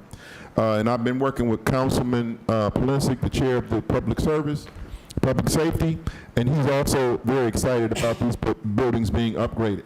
Now, one more question, Mr. President, before I turn it over back to you. Would Leopoldo be willing to do capital improvements at the guaranteed max price of $21 million for the identified scope of work on all 5 districts without the guaranteed savings and procurement solutions? Did you understand that question? Yeah. I didn't hear all of it, I'm sorry. Let me read it again. Would Leopoldo be willing to do the capital improvement at a guaranteed max price of $21 million for the identified scope of work at all 5 police districts without the guaranteed savings and procurement solutions? Yeah, we will guarantee yes, we can guarantee the $21 million maximum price, but if you're asking if we would guarantee the total savings without the procurement, the answer is a no on that. That's part of our whole comprehensive savings package. Okay, all right. Okay, thank you, Mr. President. That's all the questions I have. Thank you. And once again, I want to commend you and Councilman Polinsky for spending an enormous amount of time on this. Know this was a complicated deal, and I think council really spent their time vetting this for the last month and a half. And I do want to encourage all the council members, if you can, get on Director Barrett's calendar now. He has some I know he's met with most of council, if not all, but he has some very creative ways on how he wants to start funding these projects. And I think it's very good government for you guys to be astute in what he's trying to do, because it is going to be different and it is going to require council people to be willing to embrace some risk. But he has a very creative way of how he wants to start financing some of these capital projects, as Councilman Bishop said, that would help get them funded and get them started on more expeditiously. So please meet with him to talk through that, okay? Councilman Mike Polinsky, Casey, Slife, Harsh, Santana Mora. Thank you, Mr. Chairman, my honorable colleagues, and to all the folks that are here, and especially from the administration. I'm going to direct my comments to Director Barrett to begin, and I want to thank the Council President's line of questioning as well. This is the first time we're ever embarking upon this type of financing, correct? Through the chair to the councilman, that's not correct. We've actually used, my understanding is we've used lease purchase agreements for vehicles in the past. Okay. Typically, if I could just add, typically for these type of projects, if we were just doing the renovations without the sustainability and savings aspect of it, legally we wouldn't be able to use a lease purchase, but because of that aspect of it, legally we're allowed to do this. So working with our law team and with Leopardo and MOCAP and everyone, we came up with this solution. I'm aware of the vehicle lease purchase because we've done that a long time, but this is the first time on a capital project, correct? Through the chair to the councilman, that's my understanding. Okay. So I want to say this because based on the Council President's comments, and I want to state for the record, I want to thank Councilman Bishop for really his engagement. I mean, he went out, looked at the buildings, we were out there together, and I really appreciate that. And I want to thank Brooke and Ubikun for the work that they did, the staff work they did on this along. I mean, this was a tremendous amount of time and effort. So I want to thank the research staff, Mr. President. We need to thank them every chance we can for the work that they do. And then all the folks from the administration who've been engaged in this as well. Let me just back for a moment. If these 5 buildings, and the Director of Public Safety is here, because we meet weekly, and he knows for as long as he can recall, I've been on him like white on rice about the conditions of the buildings, the police stations, the firehouses. He knows that. If these were private buildings and you sent in Sally Martin's team of inspectors, you'd probably shut half of them down. That's how bad they are. You got to understand, that's how dilapidated these 5 buildings are. They're embarrassing. And we ask men and women to sign up for the Division of Police, the taking off of the office as they did last week, 36 of them, and then we stick them in buildings that are deplorable. And when you would go into the locker rooms of these buildings, where they would have to change. It's embarrassing. It's embarrassing and it's outrageous. So we know we have to fix the building. This has been, the city has kicked the ball down the court for decade after decade. So what I want to say to the administration is that finally, this administration is thinking out of the box, Director Barrett and the team, and trying to figure out how we can stabilize these 5 buildings and make them safe and secure for the officers, the men and women in blue who are working in there. Because I'll tell you what we witnessed, they're not safe. When you see pipes leaking in critical areas near electrical boxes, and you see all this stuff, and you just say to yourself, and you step back, and there are some areas, I can tell you, the 5th District, man, I didn't even want to go into. That's how bad they were. And so, again, not only do the 5 police districts have to be fixed, but I must state again, Mr. Chairman, my honorable colleagues, the 25 firehouses are not in much better shape. They are not in much better shape. And I know from all of you, my colleagues who've been in these buildings, you can all attest to that. So I'm hoping that this process, if it's working, and I hope it's going to work, that we can utilize this on other critical city buildings to make them safe. And so the handout that you receive, and again, I want to thank Council Chair Kevin Bishop for requesting all this additional, these handouts, and I want to thank him for the working relationship we've had. But Mr. Chairman, you raise valid points.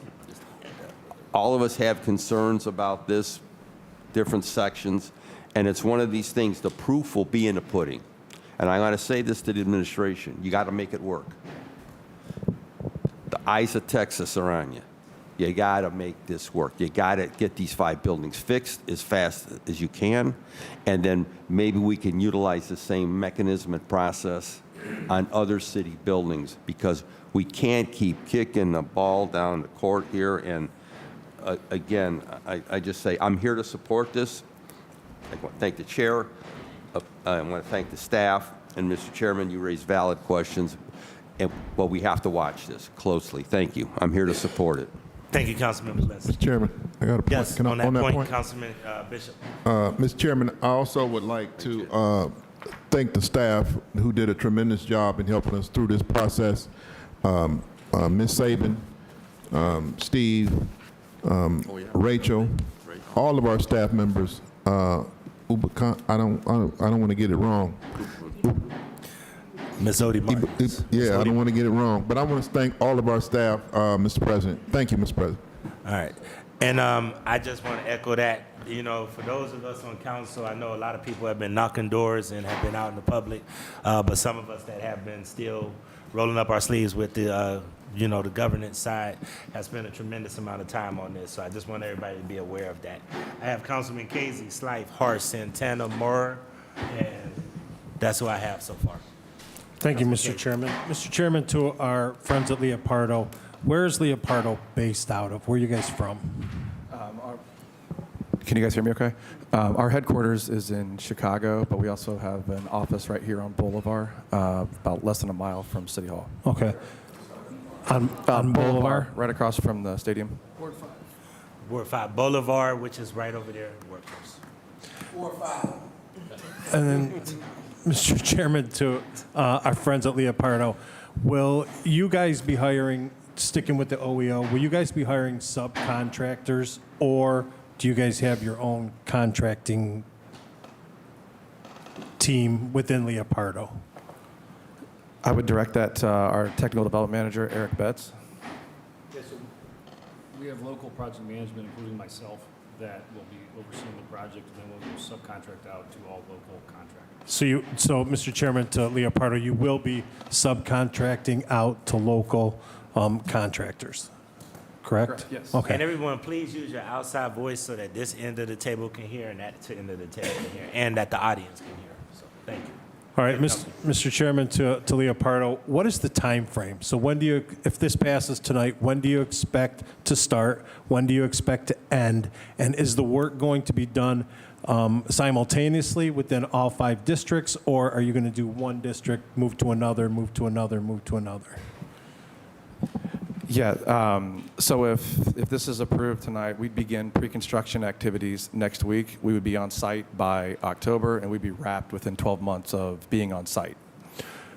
So, Mr. Chairman, And it would be simultaneous. I'm sorry, I didn't answer your question. All right, so you're telling us that all 5 stations, if this passes tonight, you'll be on site October of 2026, all 5 stations will be completely, I don't want to use the word rehab because I'm sure it's not a complete rehab, but all the work that you're being contracted to do will be done in all 5 districts within 12 months. Yes. Okay. Mr. Chairman, to our friends at Leopardo, I do have one concern, and that is I see in all 5 districts, you've mentioned solar roofs as part of the projects, which I'm assuming will be part of the savings in the long run. However, is there a guarantee, because I've studied this matter for a while now, is there any guarantee that if that roof fails while you're installing or even afterwards, that these roofs, that these solar panels go on the roofs, that Leopardo will be responsible for the repair and replacement of the roofs? I say that because the city has attempted to put rooftop solar panels, and I've been against that for that very reason, because there's no guarantee. Ground mounts, rooftops, carports, I'm all for that stuff. But some of these buildings, you guys have seen the conditions of these buildings. Some of these buildings are close to 100 years old, and those roofs haven't been touched in years. And now we're going to put all the weight of solar panels on it. So what guarantee does the city council and does the city have that if those rooftop solar panels fail, even after your 1-year construction project is done, is there a guarantee that Leopardo gives to the city for the roofs of any of these 5 buildings? I would direct that to Eric or Drake, who's more qualified to answer that question. Yeah, so all of the areas, first of all, a lot of the roofs are in newer condition. Some of the roofs that are older, such as District 5, which is an older condition, is some of the photos that we have, we are replacing that roof. And we're doing that in conjunction with the solar, and we are making sure that we have a roof warranty for all the roofs, such that all the construction for the solar, where we put it on, it's not going to affect any of the existing warranties and the new warranties that we're going to get for the roof infrastructure. And do we have, Mr. Chairman, to Leopardo, is that part of the contract? Is that all in the contract that the city's going to sign? And how long is the guarantee after you guys are done? On the rooftops. How long is the warranty, Eric? Is it 30? Yeah, the roof warranty for the new roof would be, sorry? The roof warranty for Station 5 will be 30 years. We will ensure and work with the other manufacturers of the other roofs to make sure we install solar panels that meet those warranty requirements. But the roof warranties that exist now, once they run out, we won't warrant the roof past that. So, Mr. Chairman, to whomever can answer, so if there's a guarantee on a roof now, and we turn around and we put solar panels on a rooftop, does that null and void our current warranty that we have on the roof? And again, Mr. Chairman, I don't want to put a kink in this, but solar stuff on rooftops is a touchy subject when it comes to warranties, when it comes to, rooftops themselves, leakage, all that other stuff. So I just want to make sure that we're not getting into a situation where, I'll just throw a district out there, the 2nd district, who has an okay roof, but then we put solar panels on it, and then 3 years from now, something wasn't done right and the roof is leaking, solar panels are collapsing the roof, and Leopardo's sitting over on Boulevard or in Chicago, and we're stuck with whatever. Not that it would be your fault, but I'm just trying to foresee the future, which is why we didn't do solar panels on city-owned buildings to begin with. So I'm just bringing it up, keep that in the back of your mind when you're signing contracts or whatever you got to do, but that's a huge red flag for me. Mr. Chairman, to our CFO, what is the projected savings? How much is the projected savings that will occur? Yeah, so through the chair to the councilman, again, I kind of threw out the percentages. That will vary based on market conditions. And I'm sorry. Yeah. I'm sorry. Mr. Chairman, to MoCap, do we have any idea, and I don't know if MoCap's in the building or in the room or not, how much more needs to be done at these buildings? Is this enough? Will this at least get it to be livable conditions? Through the chair to the councilman, yes, thank you for the question. Yeah, the goal is to do it comprehensively so that the buildings are brought to fully maintainable condition. There will always be an ongoing need for certain amounts of repairs and replacement, but this gets us to a good level starting point where the conditions will be good. Okay. And then my last question, Mr. Chairman, to our CFO is, when you say that this is a lease purchase, what is it that we're leasing? And what is it that we could be on the hook for if something was to occur financially? What would we lose? Yeah, so through the chair to the councilman, really it's an asset-backed loan with a single lender. And the recourse is, they have claim on the assets, on the improvements. So not the building themselves. I want to be clear about that. It's not like a mortgage, but it would be the actual improvements, so the windows and the HVACs. So there's no way we are not going to pay our debt service. Let me make that clear. But if we didn't, they would have claim on those windows and recourse via the assets. So, Mr. Chairman, the CFO, technically, if we defaulted, they could come in and take the windows and take the solar panels off the rooftops and take the AC units and stuff like that, correct? Through the chair to the councilman, that's correct. There are other benefits to doing it this way as well, as opposed to GOs, which is it doesn't count towards our debt limit and things like that. So all of this was weighed. Again, there is no way debt service comes off the top that we would not pay our debt. All right, thank you, Mr. Chairman. Yeah, go ahead. On that point, Councilman Casey, would you allow a point? Yes. Councilman Spencer, please proceed. Thank you. In clarifying through our chair to the CFO, what is the source to repay the debt? What is the source for the debt service? So through the chair to the councilwoman, it's going to be an annual appropriation. So this is a little bit different than what we do with our normal bonds. So we will have to come to council every year to get the funding for this. I believe it'll come out of, I'll have to look at the exact source, but I believe it'll come out of the debt service funds. But I'll have to double check on that. Just a follow-up question. Thank you, Councilman Casey, for allowing me to point into the chair. Through the chair, so this would come out of our general fund budget, the debt repayment. I want to clarify that through the chair. And then do we have a sense of scale? What are we talking about in terms of an annual debt service requirement?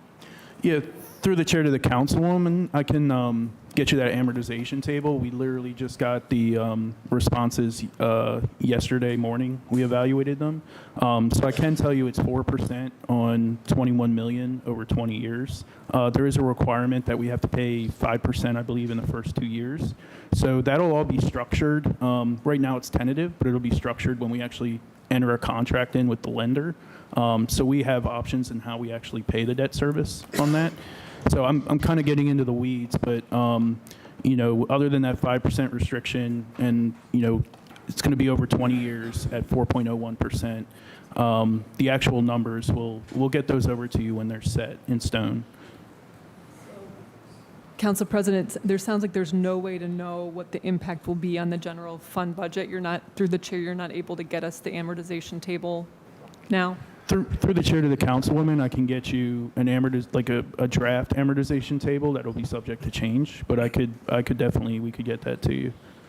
Well, or to us. Yeah. This is not And the just for me. draft amortization table should still be, and I want to make sure I'm okay to the councilman's point, should not exceed the 21 million? Yeah, so, yeah, the total principal of the loan will not exceed the 21 million. Okay, but then the interest rates is what the councilwoman was talking about, which is what I asked earlier. How would the interest rates add up to this? Yeah, so, to the chair, it's like borrowing anything. You are going to have to pay interest on this throughout time. And again, we can get you the specific amortization table. But, if you think about it in terms of issuing a bond, I mean, we come to you guys with, par amounts for what we need to go out and borrow, which don't include the actual interest in it because markets vary so much. But we give you basically the par and the cost of the projects and that sort of thing. So that's how it is here with the 21 million. That's the cost of the project. And then the interest cost will be, assuming everything goes as planned and, we finalize a deal with the lender, will be just over 4%. And then through the chair, what I'm just trying to, I'm no CFO here, so I'm just trying to ask, what do we anticipate then would be, in terms of an annual budget for our general fund budget, what number are we looking at as debt service, as a ballpark, through the chair? So 4% on 20 million initially would be, I guess, about 800,000. I don't want to throw out numbers here. I'd much rather get back to you with like strong, more solid numbers.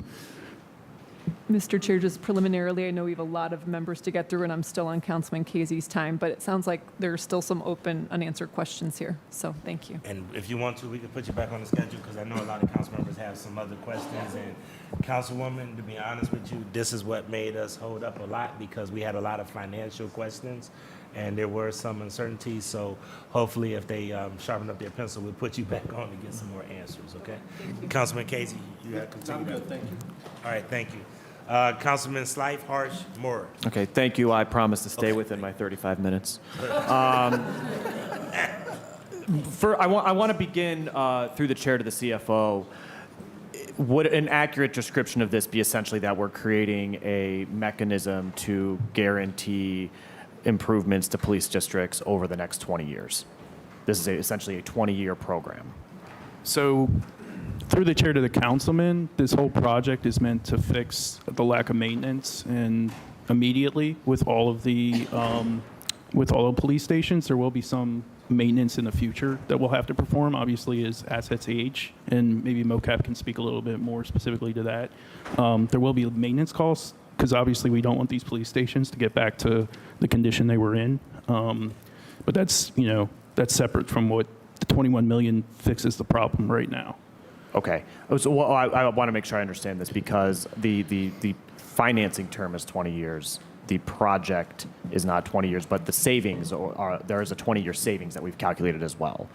The reason I'm asking about the 20 years is I want to simultaneously acknowledge, I think we all agree that our police districts, less so the third, are not in the condition they should be, but I also want to acknowledge that a lot of men and women in the Division of Police have been spending their own time, energy, and money doing a lot of the repairs that the city of Cleveland should have done. So I think we should acknowledge that it could be a lot worse if it weren't for our own employees making the effort to improve their conditions when they shouldn't have to. The same can be said about fire. I guess Councilman Casey brought up the solar, and the solar is what caused me to kind of think through the 20-year number because, bluntly, I don't want the first district to last another 20 years.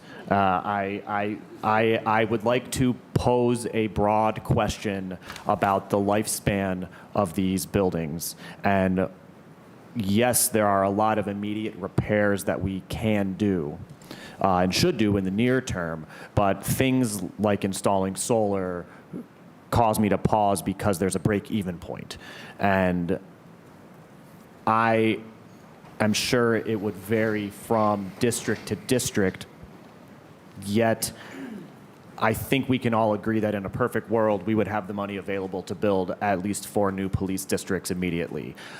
Councilman Polensek referred to the conditions from an employment standpoint.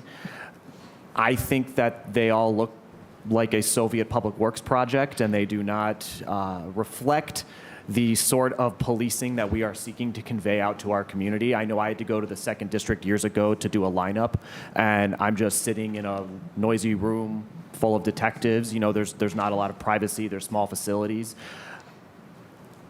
This is just me kind of thinking out loud, and it's maybe a bit of a deviation from the project, but something that I've been kind of mulling over is we have, in my opinion, 4 police districts that aren't doing the job, while we're also having a conversation in this community about the need to close school buildings.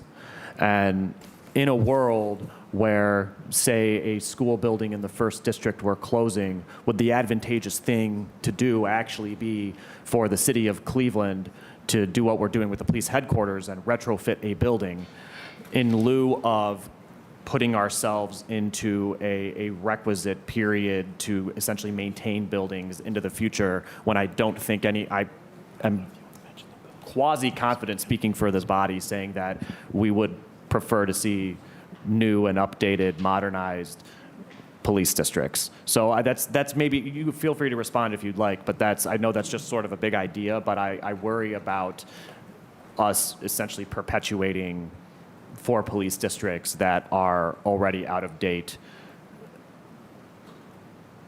I'll move on from there. What if the savings don't cover the debt service through the chair? Does that just come out of the general fund? How does that work within the contract?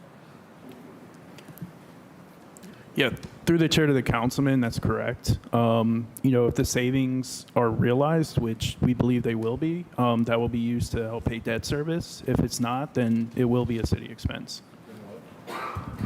We actually will, if they weren't realized, as Drake mentioned, we would have to provide a shortfall check to make up for that difference. So whether or not the savings are there, or if they're missed, we would still write a check for the difference to make you whole.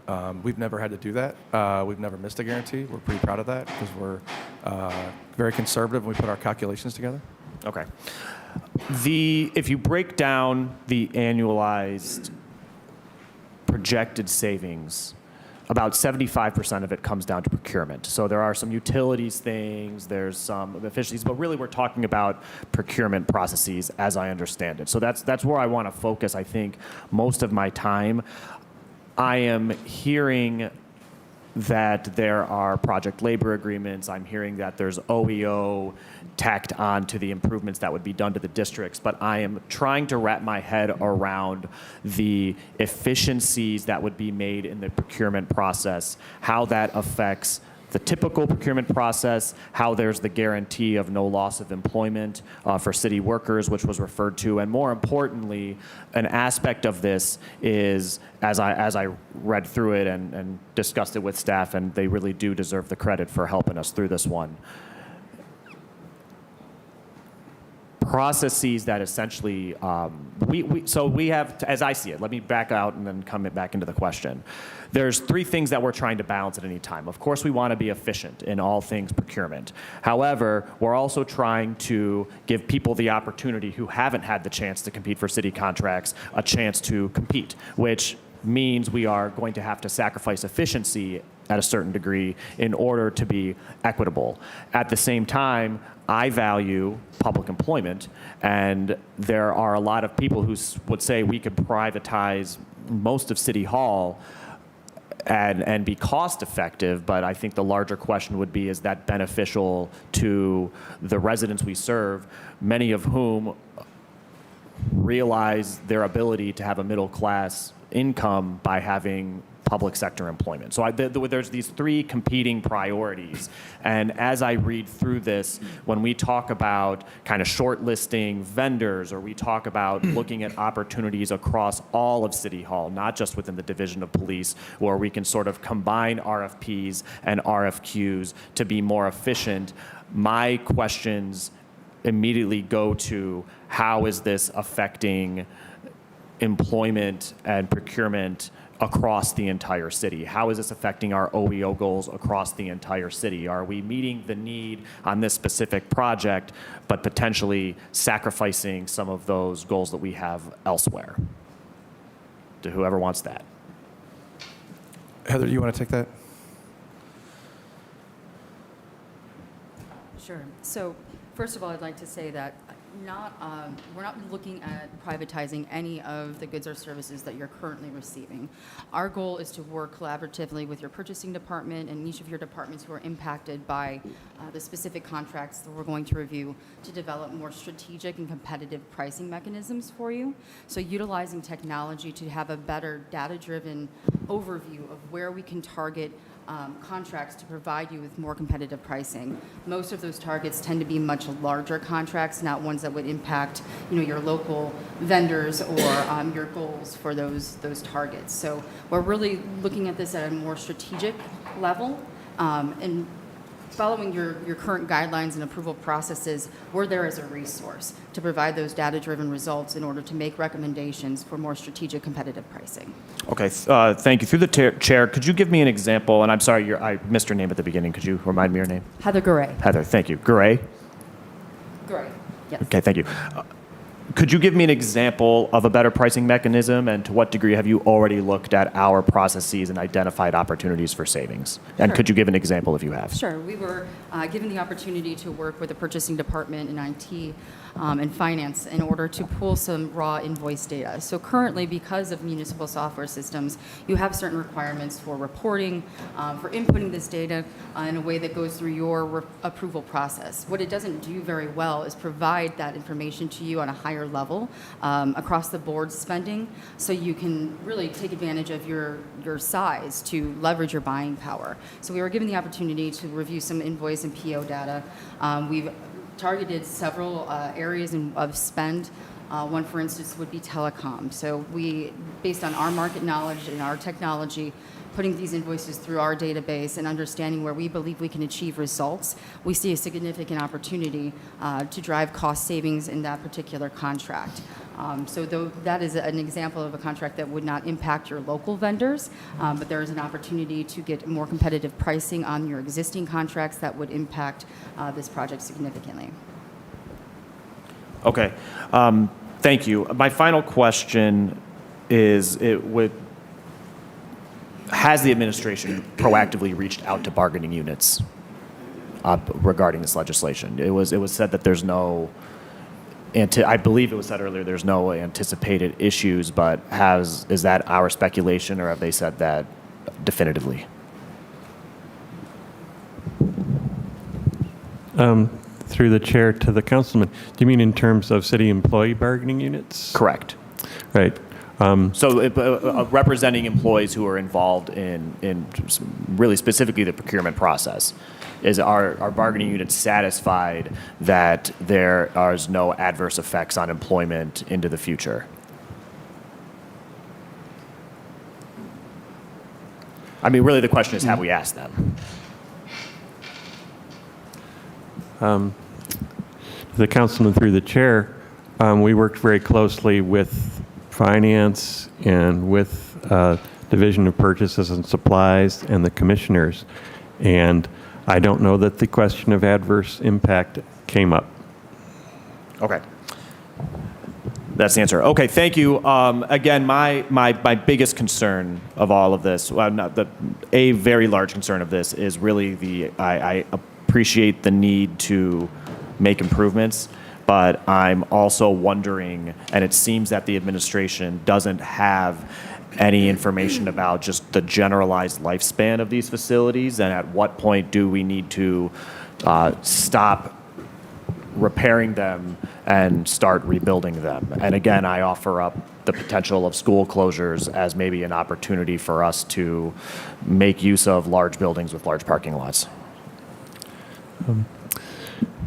Through the chair to the councilman, thank you for that question. I would like to take the opportunity to assure all involved that the buildings that we're going to be making these repairs and investments in are basically sound. The bones are good. And if we felt that they were not worthy from a structural integrity or even an envelope integrity perspective, we would be probably having a very different conversation about what replacement means. The style in which they were constructed, particularly the first, fourth, and fifth, certainly do not reflect what the vision of how a police station should look might be in contemporary terms. But they are sound, they are solid, and they are worthy of investment. We're essentially going to be repairing and replacing all of the systems that in fact do wear out, such as the mechanical systems. And I think at root, because they are so solid, the efficiency component from a construction perspective is really the primary focus. So the systems will be efficient, they will have the solar, the new roofs, et cetera. So I understand where you're coming from, certainly, and yet to be able to say for certainly we'd be able to get 20 more years of service out of these buildings is something that this project will allow us to do while we consider what might be next for some of these. Thank you, Councilman. Great line of questioning. And I hope that the policy staff is keeping track of some of the open-ended questions that Councilman Slife and Councilwoman Spencer have asked, because I do want to challenge the administration to update that information as much as possible before we have a vote tonight, because that's part of the reason that we slow walk this is because of some of the uncertainties around lifespans of the buildings, amortization of the project, how much is it going to cost with interest. Some of those things are important for us to know, which we're close, we're getting there, but I do need us to finalize. Director Barrett, before I go to Councilman Harsh. Yeah, through the council president to the committee on that point. So I did have my team run back and look at what average debt service would be on over 20 years on the 4.01%. It's about 1.5 million. About what? 1.5 million, the average annual debt service. So again, those are, those are estimates, and the actual amortization table will look different, but the average debt service would be 1.5. So that includes both principal and interest. So then that's about another 1.4 on top of the 21 million, right? So I'm not sure I understand the question. So when you said that could you break down those numbers one more time for us? Sure. So to the council president, the average annual debt service, the average would be about $1.5 million a year. 1.5. 1.5 and over 20 years, and that includes both principal and interest. Okay. And you're saying that adds up to about 1.4 million, or how much? Yeah.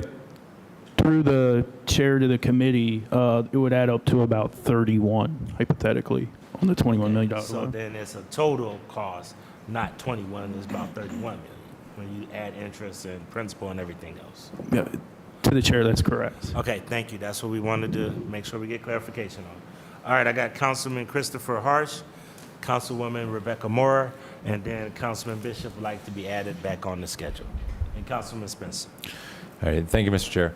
I apologize, I'm not on finance, so I missed some of the conversation about this or whatever was had before we got here today.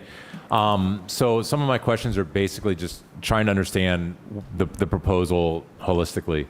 Through the chair, I think to our CFO, normally when we wanted to fix a building, and I'm sorry, before, I want to echo Councilman Slice's point.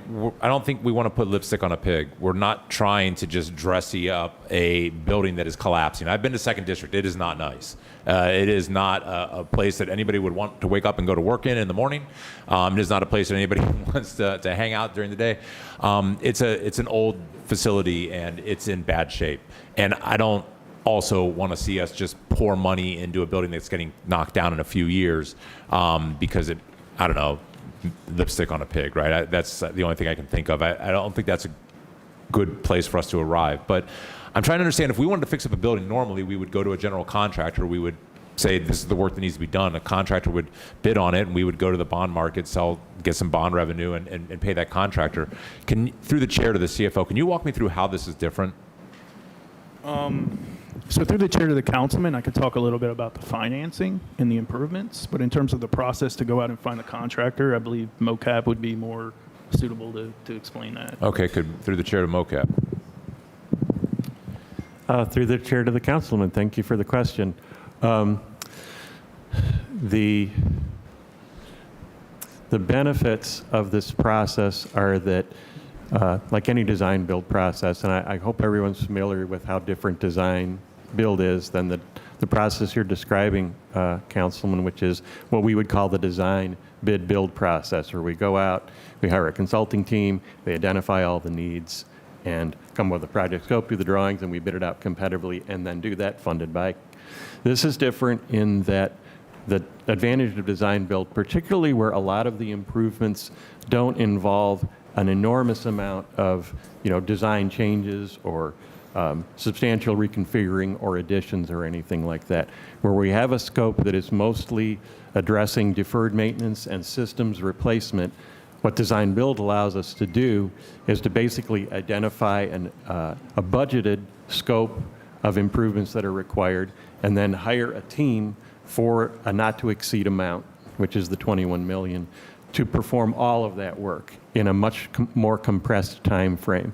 I think this is, in addition to the financing being separate from using GO bonds, because it's a pretty good chunk of money, but that's what these facilities need.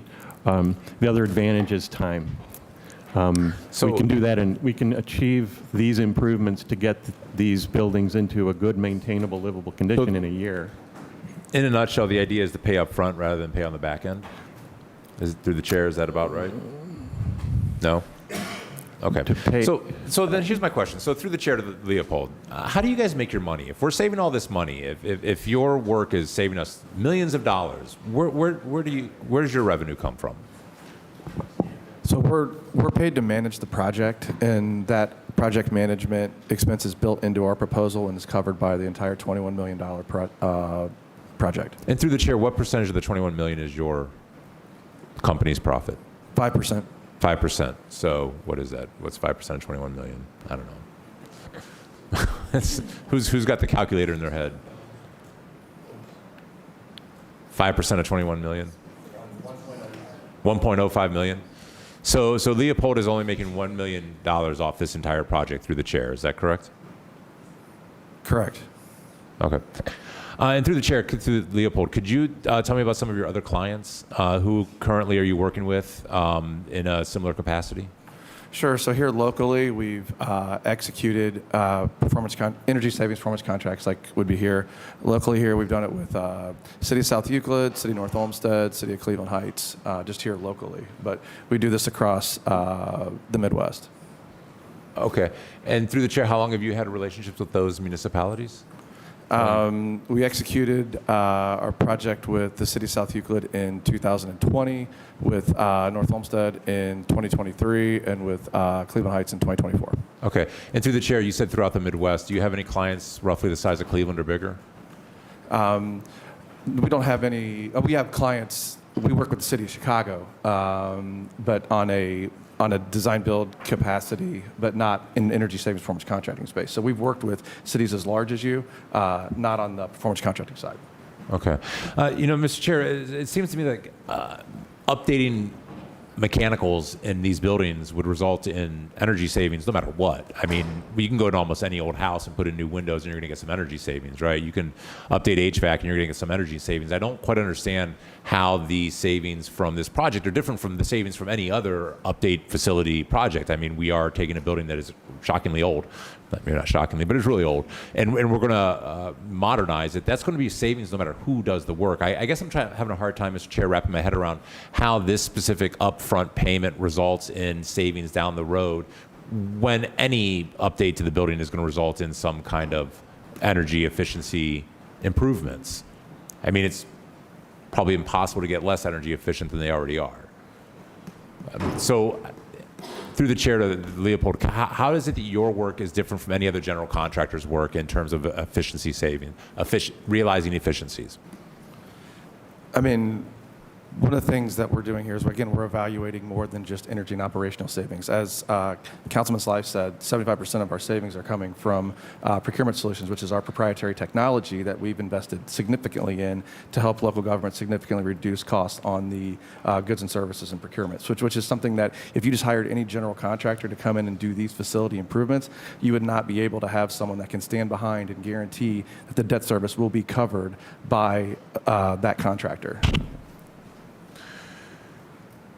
So I guess this is just above my head. I do not understand this. I'll just be very, very clear. This does not make sense to me. I don't get it.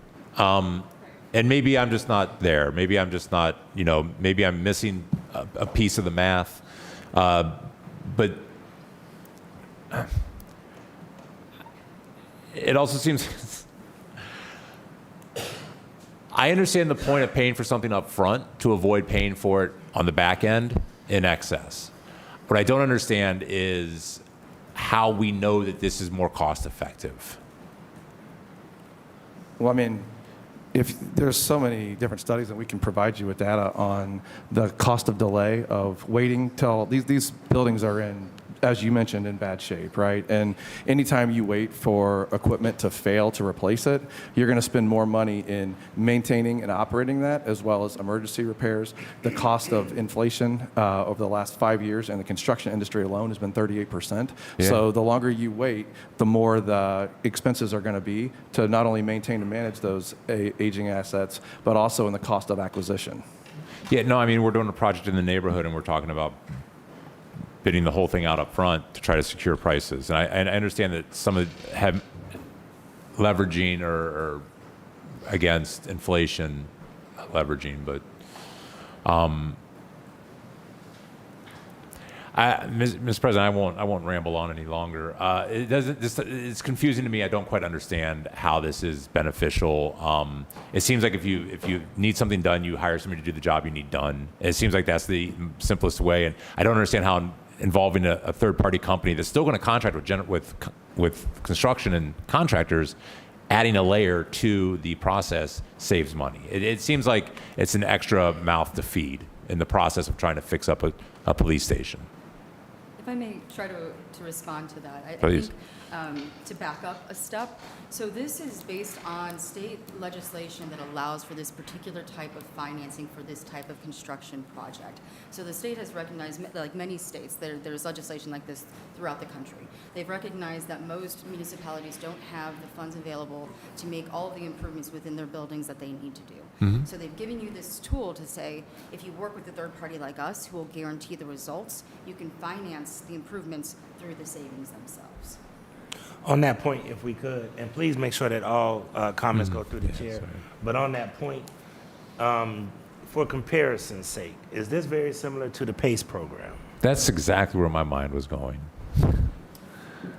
And do you guys know about the PACE program? We have economic tool where if you provide savings on a lot of these mechanicals through environmentals, and I'm saying it in layman's terms, then there's an economic benefit, which in some cases it helps some of these development deals pencil out $2 million, $3 million in savings. Yeah. And I'm almost shocked that you guys don't know PACE, but we've had about 4 PACE deals that have come through here. I know Director McNair is very familiar with them, but it seems like this is like PACE, but for big corporate projects. Mr. President, that's exactly where my mind was resting, was with PACE. And the reason that was sitting in the back of my head, too, is that PACE was working very successfully on commercial projects with large, I think a mall used it. There's big in commercial applications for PACE that made a lot of sense. There was a proposal to bring PACE into the residential market and make it available for individual homeowners. And the more people in the housing industry looked at it, we were like, oh my God, this is impending disaster. People are going to walk into these all kinds of deals that they're going to be beholden to because it went on their taxes, not this case, but and this does seem like a hybrid municipal form of that. I guess through the chair, I want to follow up on the question though, about the state gave us this tool. When did the state give us this tool? So the initial legislation was passed in the early 90s, and then it was amended in 2008. It was initially for counties and cities, and in 2008 they branched it out, one specifically for counties, one specifically for cities. Okay, so if this was done in the early 90s and then updated 17 years ago through this chair. Why isn't this more common? Why isn't this a more common practice? Why are we sitting here in 2015 having this conversation about a tool that's been available? I'm sorry, 2025, having this conversation about a tool that's been available for 35 years. And why haven't other cities been doing this? Other cities have been doing it. It's been one of the most popular procurement tools for building renovations in the public sector space, in K through 12, local government, higher ed. It's been leveraged successfully all across the country and specifically in this state. It's a very popular procurement tool. So through the chair, is it to our friends here in the city, Columbus and Cincinnati have been doing this? Yes, both city and both, I can tell you, we didn't do those projects, but I can tell you both City of Cincinnati and City of Columbus have utilized this performance contracting tool for building renovations. Well, Mr. President, I will confess to still being a little bit confused by the whole thing, but it seems like a tool that would have been pulled out of the toolbox a while ago if it's as successful as everybody's claiming it is. But I'll yield my time. Thank you. It's very innovative, very creative. I would urge you to spend a little bit of time talking with Mr. Titrin and Mrs. Sabin, who have done a deep dive. But in all fairness to you and Councilwoman Spencer, the challenge that we've had with this from day one is that there are some open-ended questions that we wanted to close the gap on. We closed the gap on most of those, but as Councilwoman Spencer and others alluded to today, there are a couple of things that we need to really tighten up on that make sure that we have a better understanding on. And hopefully we can give the policy team the questions so that as we deliberate and think about voting this forward tonight or out of finance, that we have some of the information we're looking for. Councilwoman Maurer, and then I'm gonna go to Spencer and then let Bishop end if I could. Thank you, everybody. I appreciate the line of questioning from my colleagues and hope to get into a couple of areas to answer both my own questions about this arrangement and maybe clarify some of the structure. I'll just set it at the top, like my intentions and goals are that we, of course, all want our police stations to be in better shape. It's very clear whenever you go through them, they need upgrades. That is very, very clear. And I appreciate this team's well-intentioned efforts to get us to a place where we can finance needed upgrades. I also hearken back, though, to my first year after law school, which I spent at a high-rise in Midtown Manhattan, re-underwriting loans that had been issued here in Cleveland by Countrywide, which then had been acquired by Bank of America, which then had faced its own financial hardship, and we were representing the reinsurance company that was responsible and left holding the bag when these asset-backed securities went under. And it's very, very hard to see at the front end where some of these asset-backed financing deals can go wrong, and you never really know. We've already seen it happen once, and so I want to make sure I understand some of the structure of this as we head forwards towards signing a deal that could lead to potential upgrades, but is going to be extending out for 20 plus years. So I have two areas that I want to make sure to understand. The first is the structure of the deal, and the second is just understanding a bit about the modern procurement that Leopardo engages in and how that differs from more traditional procurement here at the city. So first, you've mentioned the idea of a lease purchase agreement as the underlying structure. Could you explain a little bit about who is leasing and who is potentially purchasing? Through the chair. Yeah, so through the chair to the councilwoman, so the general idea, as mentioned earlier, is that there's an asset backing this. It's called a lease purchase agreement. There's also other names for it. But essentially, it's the assets that are backing. It's kind of like if you had a mortgage, but instead of the buildings, it's the actual assets that are backing the loan. Thank you. So it's a collateral-backed loan. It's collaterally backed, but the assets that are underlying this lease purchase are, for instance, the solar panels themselves, the vinyl windows. Is that accurate through the chair? So through the chair to the councilwoman, yes, it's the HVACs, the windows, the actual improvements that are being put into the police buildings. Okay, so we are not putting up the land in any way as part of this lease purchase, but rather the physical assets within the buildings themselves. Through the chair to the councilwoman, yes, it's not the buildings themselves or the land, it's the actual improvements. Thank you. So let's just put our mind forward for everything has gone wrong that possibly can, and the bank is coming to collect. The thing it is physically ripping out of our city is the HVAC system and the solar panels in our police stations. That's if everything goes wrong. That is the structure of the deal. Through the chair. So through the chair to the councilwoman, there's worst case scenarios for everything. The chance of that happening is so slim. Yes, but that is the ultimate and worst case. That is the bar exam version of this. What is the underlying deal? What is backing it? And what would be removed is the HVAC and the solar panels. Through the chair to the councilwoman, in an extreme case where we couldn't come up with 1.5 million, which would essentially mean the economy was falling apart, yes, that would be the recourse. Okay, all right. Watch out. Don't talk about that type of economy stuff as we're going through this. So, that is what we are signing away. Is essentially putting a lien on those physical investments, okay, into the property. And then the way that we are financing this and paying for it is saying, we believe that over 20 years, the city will realize $48 million-ish in savings. And that allows us to front load a level of investment around $20 million based on what we believe are these savings over time. Through the chair, is that accurate? So through the chair to the councilwoman, if I'm understanding your question correct, we have the room for the 20 million. You got to talk. I'm so sorry. You have to speak up. It's very hard to hear now. So the Thank you. the 20 million, we have the capacity. The reason we want to use this instrument is because the 21 million will not count towards our debt limit. It's quicker to get an agreement in place. There's many reasons to do this over GO bonds. So that's why we are using this instrument. Thank you. Okay, you're saying that you could have accomplished this with GO bonds at a slightly longer timeline and with a separate type of asset backing. It wouldn't have been asset backed in the same way. Through the chair. So through the chair to the councilwoman, we did meet with the council president and other council members on the different financing options for this. Yep. And we did mention that if the bids in the RFP did not come in strong, we would look at GOs. But we wanted to go with the cheapest, most efficient option.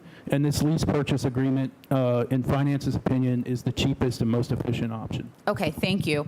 So now we have the basics of the lease purchase in place. We know that we think it'll be worth this much over time. That allows us to get some money up front to do the investments, get these assets into the building. What I want to understand is how that you've said the annual debt service is estimated to be how much on the deal that we've put together. Through the chair. So through the chair to the councilwoman, average debt service would be about 1.5 million, including interest and principal over 20 years. Thank you. And Leopardo has an interesting model where they guarantee a certain amount of savings for us to pay that debt service. And I just want to make sure I really have this clarified. So Leopardo is guaranteeing how much per year of those savings. Through the chair.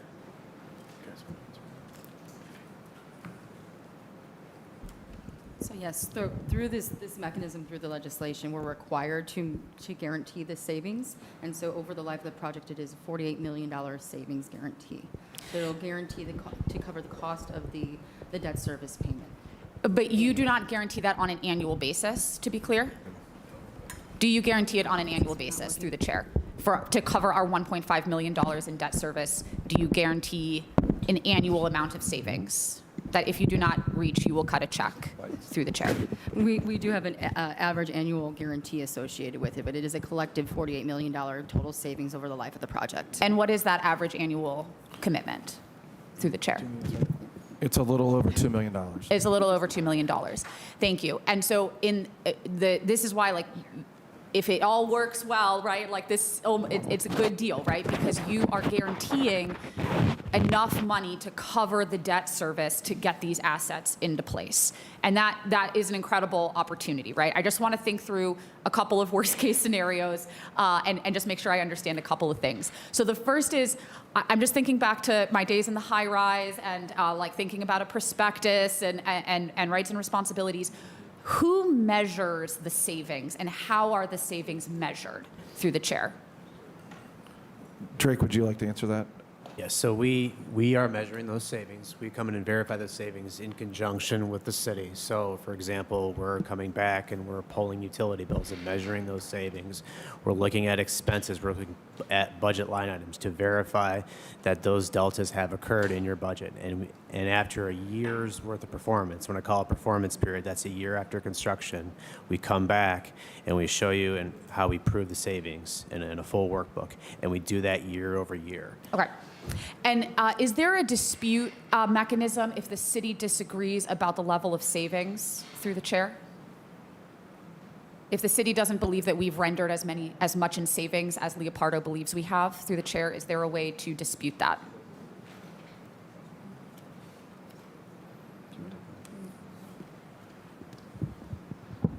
So the contract does include all of the measurement and verification protocols that are accepted in this industry.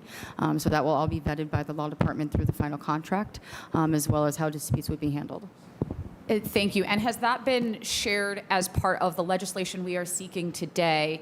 It would seem to me that if we don't have a shared understanding about how we measure the savings, then we could be setting ourselves up to cover debt service that Leopardo believes has been easily covered based on savings, but that the city believes has not been covered based on savings through the chair. So the energy conservation report, which is required by statute, was provided to the council. It shows all of the measurement and evaluation of the savings and scope items that will be included in the project. The final version of that will be included in the contract. There are still some scope items that were being tweaked post that submission, but the bulk of that is included within that energy conservation report. Great, thank you. I hope through research if I could receive a copy of that. And Councilman Casey, I would love to think about this a little bit in terms of utilities, how we are measuring this delta, and particularly our solar question with regards to CPP. I want to also hone in on a question that you mentioned, and I apologize, I missed your name, sir, from Leopardo. Rob.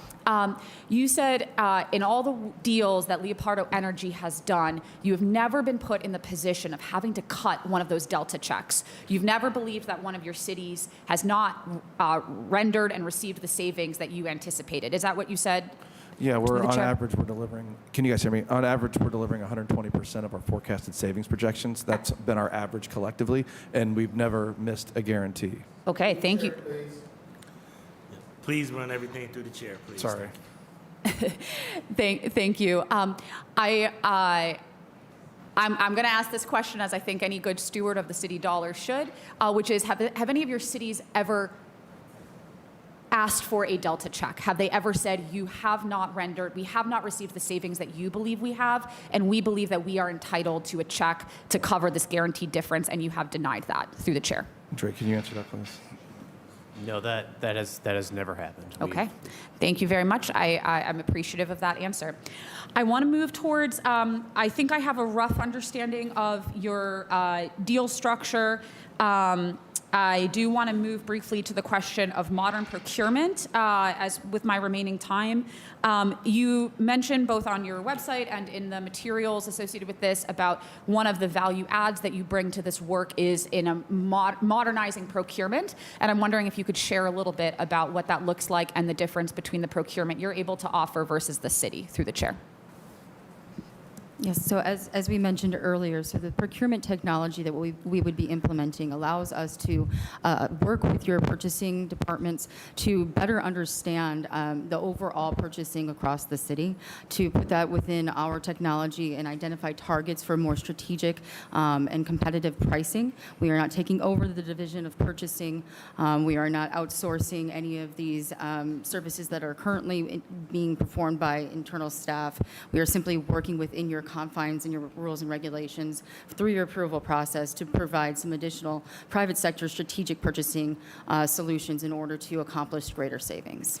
Thank you. And through the chair, is it accurate to say that this deal, the financing, would not work if you did not have the ability to take over the procurement through the chair? That this is an important part of the financing structure to make the deal successful through the chair? The purchasing and procurement solution is a very important part of the savings stream that allows for this project to be funded fully. Okay, thank you. And you have fully committed to meeting all OEO expectations that would traditionally be put onto a contractor with the city through the chair? Through the chair, yes. Okay. And I want to understand, and maybe this is a better question for the administrative side, but if you are committing to meeting the OEO requirements, which I'm very, of course, we're glad you are, and you, but the procurement delta is a critical part of successfully financing this, it would seem that what we're basically saying is that our procurement department is not good at doing what we're supposed to be doing, and we need to, and that a modern approach to procurement would aid us across the board in improving our workflow. And I would like to understand whether that is essentially a privatized service that you intend to offer to the city for other types of deals. So is sort of something sort of proprietary about how you do your procurement that's different from how the city does its procurement, through the chair. Through the chair, if I may, I don't want to mischaracterize and say that the procurement or purchasing department is doing anything incorrectly. They are, as many municipal departments of purchasing are, somewhat handcuffed by the rules and regulations that are put in place for public purchasing. And we are not going to change those rules or regulations that have to be followed. However, the current software systems, the ERP systems that are in place for municipalities to do their job legally often do not look at it from a very strategic standpoint. And so our technology is taking the raw data that is in these systems, putting it through our analysis to allow for us to help them target these contracts so they can get better pricing, more competitive pricing within the confines of what is required of them. They've been very helpful throughout this entire process, and we anticipate that this will be a very collaborative effort going forward. Thank you. And is the software that you use to fulfill your procurement obligations, is that available for a city to utilize directly, through the chair? Through the chair, we will be utilizing essentially a user platform. So we will be doing a lot of the support and heavy lifting as far as the strategic implementation goes. However, there will be an ability for the purchasing division and other divisions to access the platform from a user standpoint to be able to pull data and provide data-driven results to not only the departments but the council as a whole. Okay. Yeah, I think I'll end there, just being conscious of my time and thinking a little bit about, it seems that you are providing a value add around, like there's a critical value add around procurement, and that it's critical for your financing. It won't work unless you have the ability to do this type of procurement. It is not the traditional city system, yet you've committed to all of our OEO requirements. I think there's something for the council and the administration to understand around what is the technology that allows you to do procurement better to the point that it's a critical part of the deal, but that the city doesn't have access to it right now for our direct work. So I think there's something just for us as a learning tool to understand, though I do understand that it's a critical part of how you're structuring this deal. With that, I'll yield the rest of my time, Chairman. Thank you. Great questions, Councilwoman. Great questions. Councilwoman Jenny Spencer has the floor, and then we'll move to deliberate. Thank you. Thank you, Council President. There's a lot of layers to this, and it would have been my preference that this was not committee of the whole and that this could have been vetted in committee. And I would also just feedback for the administration. It would have been great for this to have been socialized better with members. I've been outreached to by the administration for much less complicated pieces than this. So there's that. But I want to follow on Councilwoman Moore's questions about procurement. So is there a scenario in which the city doesn't agree with the solution that Leopardo is saying, here's our proposed solution, here's the cost savings, and the city says we don't agree?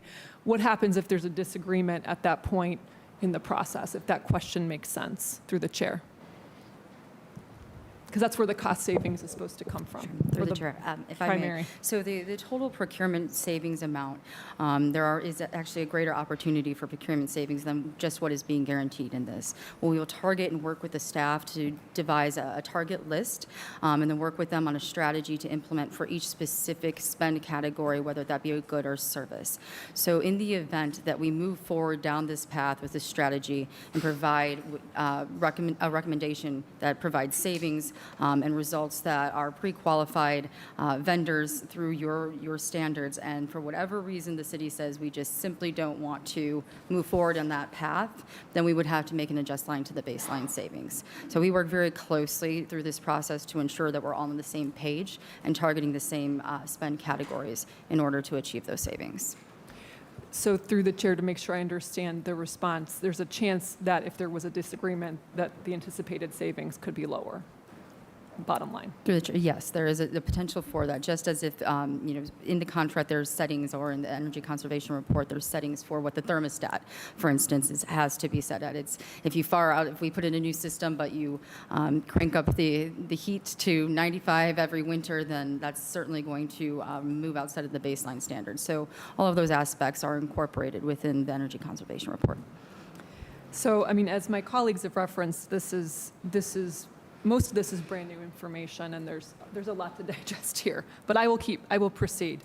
So I wanted to go back to how Leopardo is compensated. So if I understood correctly earlier, it was stated that Leopardo's compensation is included in the 21 million. So through the chair.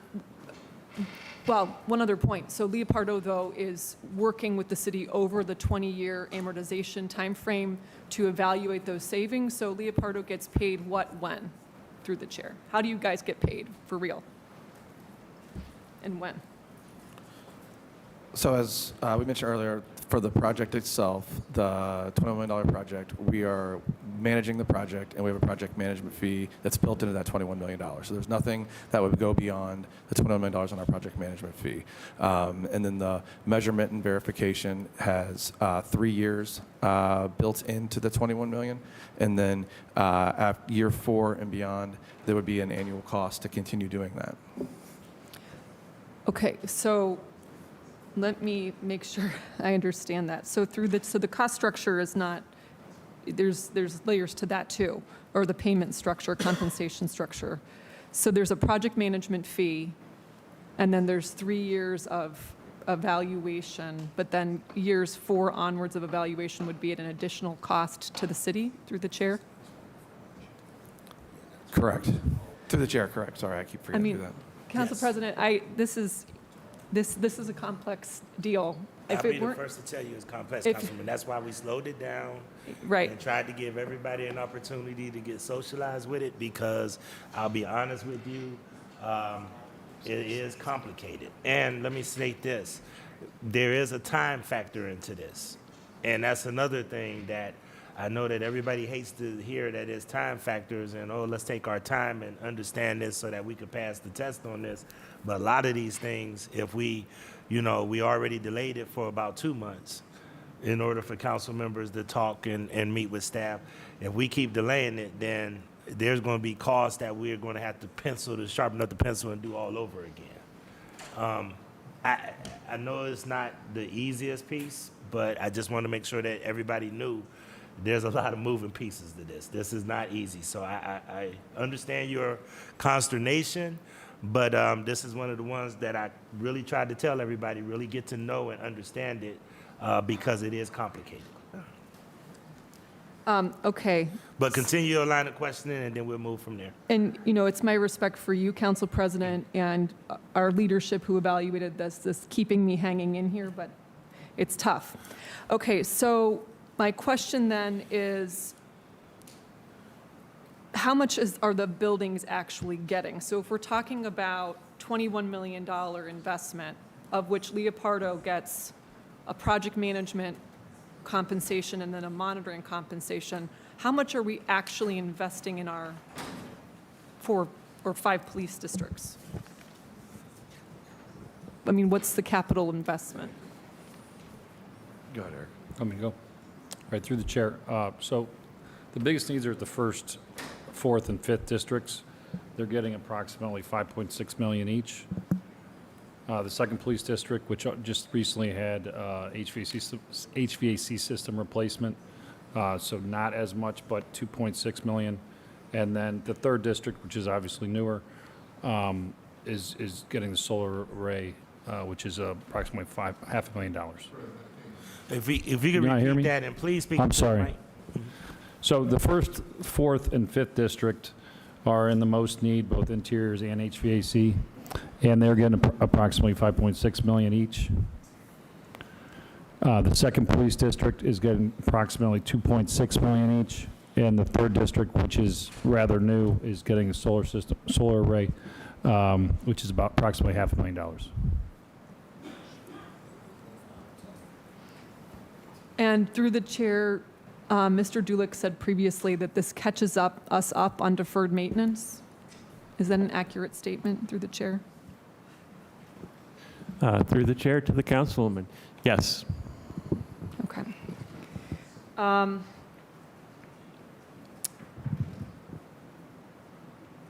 think, let's see here. My other colleagues have asked really good questions. So I think, Mike, that what we're trying to go for here is expeditious relief to our police districts to have, in a 12-month period, to have these improvements done. So that would be the big win. However, I think there are a lot of details to the elements of potential risk to the city, including, this is a 20-year essentially arrangement that future councils would have to grapple with. I'm especially uncomfortable with the fact that years 4 onwards of compensation to Leopardo would be unknown. I have no idea if we can even estimate at this point. Right. Basically, what we're committing a future council to doing. So I'm not, again, I can't say I'm fully comfortable with this piece, but I think our leadership has heard that loud and clear. So I don't know if there are any concluding comments or feedback on that, but I will yield that with that, Mr. Chair. So let's do this if we could, because here's what I would like to do. I would like to move this from committee, but clearly it looks like there's a couple of council members that have some outstanding commitments and concerns. Director, it would also be very helpful, Director Paul Barrett, it would also be helpful if there was kind of, I don't want to use fancy words like SWOT analysis, but if there's an opportunity that the administration has done some kind of strengths, weaknesses, opportunities, and threat analysis on this to make sure that we actually understand where the actual risk, potential risk that Councilwoman Spencer and others outlined, and also where there are strong potential benefits. I think that will go a long way to making sure that we could count towards moving this forward. But as you can see, that's why we slowed it up last month, because there's going to be some outstanding questions about this. So who can be a point person available for Councilwoman Spencer or any other council person to have further conversation with around these issues? And then Councilwoman Mara does have another question for the floor. But who can be available for a follow-up, and who can provide sort of where there may be any risk or potential gains from this process? Who could be the point person to help quarterback that for us? It should be somebody from Leopardo and somebody from the city. Who can that be? Yeah, I mean, to the president, I'd be more than happy to field any questions you all have. I've been involved with this since, close to the beginning. And then we have the Leopardo team here today, so we're available to answer any questions that there may be. So let's do this if we could. I like that picture. Let's see that picture. So let's do this if we could. Leopardo team, and I'm going to put the onus on the lobbyists to kind of keep the trains on the track. Leopardo team and Director Barrett, if any council members would like to have a sidebar, please make yourself available to go in one of the council conference rooms and talk this further. We also, can somebody tell us, and I know you guys articulated it to me, but can anybody re-articulate to council before I move to Councilwoman Mara why this time is of the essence? And I believe my friend here, I forget your name, I lost track of everybody's name, but he articulated to me a couple of weeks ago why this can potentially make costs go up and other things. But I mean, did you have any comments that you wanted to make around that as well? Yeah, through the chair. Just in terms of from the construction perspective, you've got 2 buildings that you've got boilers that are down to their last boiler, so they have no redundancy. They're past their useful life. We want to get into construction immediately to prevent the risk of those going out and not having heat in those facilities, as well as some of the other, the tuck pointing and the roofs. A lot of the outdoor. We want to take advantage of the weather while it's good this next 4 months before it gets challenging to do that type of work and has to be postponed till the spring to really protect the assets. And the one thing I've been blessed with is a good memory, because I also recall you guys telling us that in the first district that there's a wall that may be potentially collapsing on, that can potentially cause harm to somebody any day now. And that also, if you guys wait for another 4 to 6 weeks, then it will be another 4 to 6 weeks to get into contract to actually start the work, which can actually potentially push you all the way back to December or January, and still we'll be debating all of this. And so we got to do a better job as an administration as well as a city of trying to get ahead of these problems. I think my colleague, Councilman Conwell, has a great proclamation about how do we start looking at deferred maintenance in a earlier issue, so that we don't get caught in a situation to say, if we don't move by today, to the Councilman Casey question, then if we don't vote for this, then what? Then that means, is it going to be somebody's life in jeopardy? Is this council going to be responsible for that? So we got a lot to weigh when you bring this to us, especially in a rush manner. So just keep that in mind. But I do want to caution this council that we did slow it down tremendously. The staff did do a tremendous amount of work on this. You can talk with our staff, and you can also talk with Mr. Barrett, Director Barrett, and Leopardo, and Mr. what's your name again? Dula, because this is a complicated piece. I won't sugarcoat it. I just had to measure between time and getting these buildings up and running, okay? Yes, and then you got on that point, Councilman Starr, and then I'll move to Councilwoman Moore. No, just Mr. President, I definitely wanted to just lean and yield to our chair of public safety, Mike Polizek. Can he give some remarks on this piece regarding his support or where he feels the need? Because as you talk about times of the essence, and you talk about buildings that are outdated, that have not seen any investment, and with us having the opportunity to get those investments to those locations for our police force, what his stance been? Because I know I've met with the team offline during this summer as well, and I have been able to figure out what makes best sense for us to utilize these dollars. No, this is not something that comes around all the time. And also, let's put on record, Cleveland is always last on figuring out how to do things when it comes to development, modernizing our city, rather it's getting things upgraded. So let's not act like the city just does everything right, or the city always at the forefront leading the cause. So I just want to know from our chairman, from our public safety chair, Mike Polizek, Councilmember Polizek, what's his actual thoughts on this piece of legislation, and what would be the good decision that he thinks from his leadership? Before I hear from Councilman Mike Polizek and Councilman Kevin Bishop, I do want to acknowledge that Councilwoman Moore has the floor. What I would like to do is give her an opportunity to ask her questions, and then Councilman Bishop and Councilman Polizek can give their assessment of their thoughts on this piece of legislation. They probably have spent the most time on this, and they did make comments earlier. So I'll let them make closing remarks after Councilwoman Moore has her comments, okay? Councilwoman Moore. Thank you very much, Chairman. And I only asked to get back on because our helpful staff immediately sent me over the 469-page energy contract laying out in excruciating detail all of the weatherization and HVAC. I mean, everything you're doing. I want to make sure I understand. I'm on page 467 of 469.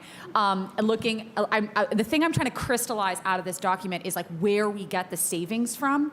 And what it looks like is that we are getting $1.4 million in savings out of the procurement work. That it's the procurement work that creates a lot of the savings as opposed to the energy. And so I want to make sure I really understand when you're saying that the city will save $1.5 million per year, how much of that is direct energy savings from improvements to the building versus how much of that is getting dollars from changes to procurement through the chair? Drake, do you want to take that? I think your colleague was about. Oh, I'm sorry. No, Heather, go ahead. Drake. Oh, okay. I'll let you guys do. Go ahead. Go ahead. Okay. Through the chair, we estimated currently that our energy savings would be about $110,000 out of that, and we have additional maintenance savings that's not procurement, but the majority of it is coming from procurement solutions. Okay, that really helps me understand what's happening here. And I want to highlight to our colleagues that, and no, actually, let me ask a couple questions first. So those procurement savings need to be year over year to render the savings throughout the process. So how long are we committing to Leopardo improving our procurement processes for public safety to render that 1.4 million in savings every year through the chair? Heather, you want to take that? It's every year, but. Through the chair, it would also be through the life of the project. So the baseline would be established, and the essence of this project is to maintain the current spend on your budgetary levels and actualize those savings, and then transfer those savings through the appropriation process to the designated project fund that can then be used to make the debt service payment. Thank you. So I really want this really helps me understand the rub with this. So it's $100,000 to $200,000 of actual energy savings, but we finance this deal by estimations of 20-year plus, a 20-plus year commitment to changing our procurement model for public safety through the chair. Is that accurate? Through the chair, it would be utilizing the strategies put forth through the procurement solution, correct? Okay, thank you. And then I just want to highlight for my colleagues that when you're on page 467 of page 469, to get to that 1.4 million, that includes 318,000 from charges from telephone exchange, 184,000 in charges from print and reproduction, and 272,000 from charges for motor vehicle maintenance.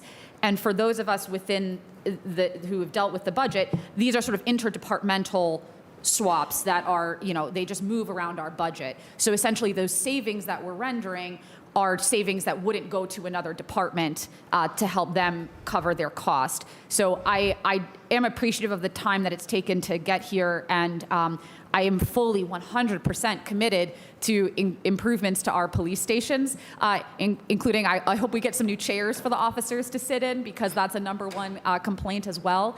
But just for us to understand the financing of this deal, the financing has very little to do with the energy savings, and it has a lot to do with a 20-year commitment to changing how our largest department within the city, the $236 million public safety budget, how they do procurement, and we're making a 20-year commitment to changing the procurement structure for that department.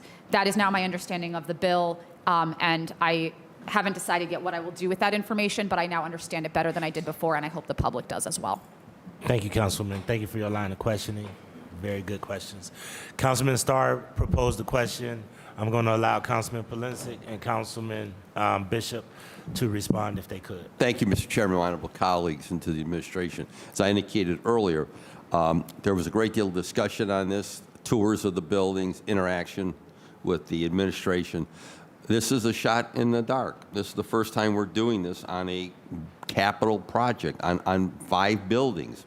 It's never been done before. So I think we've done our due diligence. There's been great questions asked at the table. It's going to be up to the administration working with Leopardo to make sure that all the benefits, the value in what we're undertaking here, that we derive those benefits.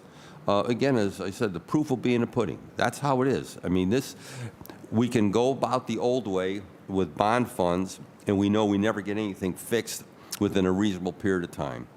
So to the finance director, again, this is a new approach. This is a new way to do things. I'm willing to give them the benefit of the doubt because I know the condition of the buildings. And I would say to my colleagues as well, I don't recall off the top of my head what the third district cost. Does any remember what the third district cost? The new third district?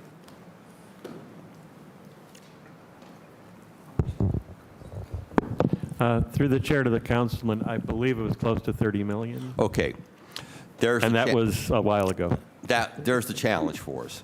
That was just one district, and I don't know how many years ago was that, 5 years ago, 6 years ago? I believe it was completed approximately 11 years ago. Oh, that long ago? Yeah. Okay. We've had it for a good 10 years, sir. Okay. So there we are. Those are the challenges we're confronted with. We all know they're horrible. They don't look good. I think Charlie Slife indicated they look like something out of North Korea. We all know that. But the fact of the matter is, that we have to maintain them, we have to improve them for the men and women in blue that are serving us. At this point, I don't know what other route to go, and that's why Councilman Bishop, and I want to thank him publicly for his engagement on this. They have to report back to us every quarter in detail. We've required that, and so I'm on board to support it. I don't think we have any other approach at this time. That's my opinion. Thank you. All right, Councilman Bishop, any comments, final comments? Yes, I just want to reiterate what Councilman Palincic said. You know, I'm sure every council member here has gotten calls from residents saying that, you know, I got water pouring down out of my roof, and I need my roof fixed right now. And, you know, you kind of feel bad in that situation that, you know, when it rains, that, you know, they're going to be under distress. But the thing of it is that we cannot wait till we have water coming out of our roofs out into our police stations for us to act. It would take us years on top of years, if not decades, to fix all these police stations with the processes that we have currently in the city. We have to go out on a limb, just like Councilman Palincic said, we got to go out on a limb, and we need help to bring our buildings up to our satisfactory standards where our police officers, men and women, can go to work and be in a safe environment. So, Mr. President, we are at an impasse here. We have to make a decision, and we have to make a decision to move forward and fix our buildings before it's too late. Thank you, Mr. President. Thank you. So let me say this. First of all, I want to thank all of my colleagues for a very, very thorough conversation. And I want to put this in context. There was a lot of conversation between myself and Councilman Casey and others about possibly slowing this down, taking this through the committee process and other things, but I decided to move forward because of what Councilman Bishop just said. You know, Cleveland can't wait for our stations to be fixed. We have to have a sense of urgency. These officers have to be in a different place. And then I want to take us back to what we said originally, that we're going to be first, we're going to be different, and we're going to do, and we're going to be the best. We're going to try to look at ways to try to be innovative. So, yes, there's some risk embedded in this. And yes, there's some uncertainty about how this model will work. After spending an enormous amount of time with the staff and others, I decided to move this forward and support this because of the issues that everybody has given. But I do want to state that especially Councilwoman Spencer and Mora really did a great job of really helping drill down to what this really is. And, you know, I'm willing to take this jump, and I know I'm always slow to, you know, saddle future councils with decisions that we make, but this is what I think is a necessary adjustment and commitment to make. I do want to give Councilwoman Spencer an opportunity to make another remark, and then we'll move forward to moving this either out of committee or and hearing it on the floor for a vote tonight. Councilwoman Spencer. Thank you, Council President. A brief comment and then one final question on the math. The brief comment is twofold. First, I do recognize that there's a desire to innovate, and I don't want to minimize that. I do want to not give the state of Ohio credit. We're saying, isn't it great that our state has given us energy savings performance contracting statute to allow municipalities to take on risk? The state of Ohio has been starving cities, slashing our, this is not your fault, Leopardo, just FYI. They've been slashing funding to cities for a decade plus, for longer, for 20 years, right? Our local government fund has been slashed. So let it be on the record that I'm not grateful to the state of Ohio. Okay, back to the math. Wanting to make sure I understood the guaranteed savings piece. So we were talking about nearly 48 million of guaranteed savings over 20 years. If all the alignment happens and if there were a shortfall, so through the chair, the question is, Leopardo would pay the city the shortfall? Through the chair, yes, that's correct. Okay.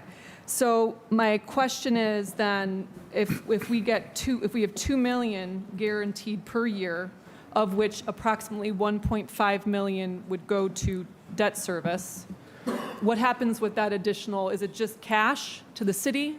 Where does that additional go through the chair? Heather, you want to take that as a form of? Or, sorry. Do you want to take, I'm sorry. Do you want to take that? Sure. Sorry.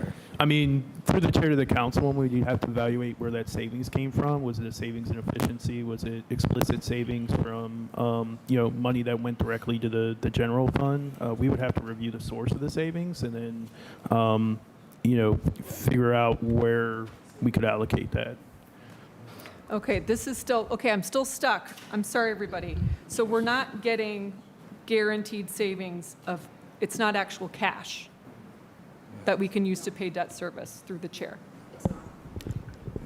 Through the chair, yes, you are getting actual guaranteed savings that may be used at the discretion of the city to repay the debt service. The statute allows for that to happen. So any surplus savings that are generated in addition to the debt service payment would be the cities. That Leopardo is not capturing those dollars for their own use. Yes, please. On that point, please do. Councilwoman Spencer, Thank would you like Yes, I Councilwoman do. Morrow on that point? I think I want to distinguish what is rendered cash savings that is extra money in Cleveland's pocketbooks we would never have had otherwise, as opposed to savings that we get because we didn't, we decided not to spend money. So I'm thinking about it in terms of the household budget, like maintenance on a car, right? Like if you just decide not to get an oil change on your car, you might be like saving money, but you didn't have that money. It wasn't additional money that came into your pocket, right? Like you saved the money by not spending it.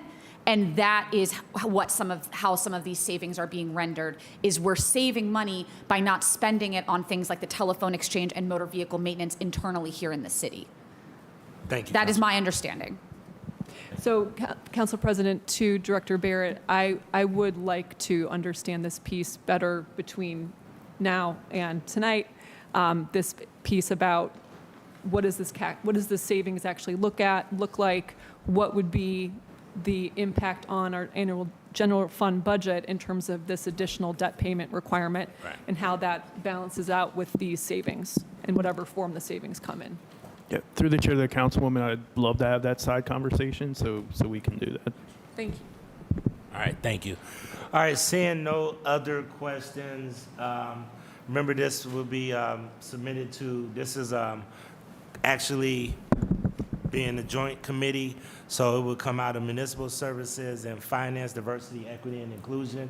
However, I do want you to let me or the majority whip know if you are don't get the information that you need, or that you are voting against this, so that we understand what needs to happen or facilitate you getting answers or figuring out where this piece lies, okay? So as of right now, it will pass out of Municipal Services and Finance Committee. Please sign on. I have been informed that lunch is not here yet. Therefore, I'm going to hear 3 key pieces, and then the first piece we're going to hear is the county jail piece after we break, okay? I'm going through all them now. Try to get through all them now. All right. Thank you. Thank you. Guests for capital projects. We still on capital projects, and there's 2 guests. This is, I got 986 first. 986. Once again, we're going to hear these 2 pieces and then 1 council piece, and then we'll break. Hopefully lunch will be here by then.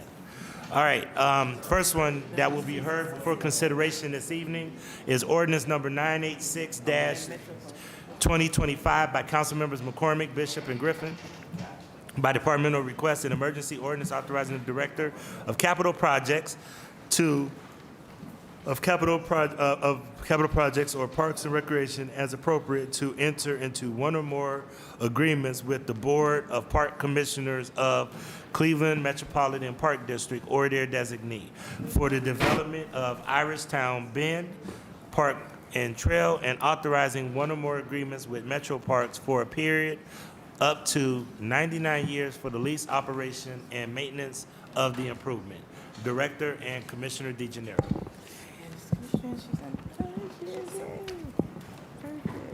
Okay, Director. This is Irishtown. Okay. Good morning, thank you.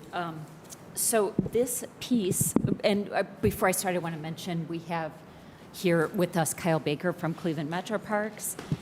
So the piece authorizes the Director of Capital Projects and/or Director of Parks and Recreation to enter into agreements with Metro Parks for park and trail improvements to be constructed at Irishtown Bend upon completion of the Irishtown Bend Stabilization Project, which is currently underway.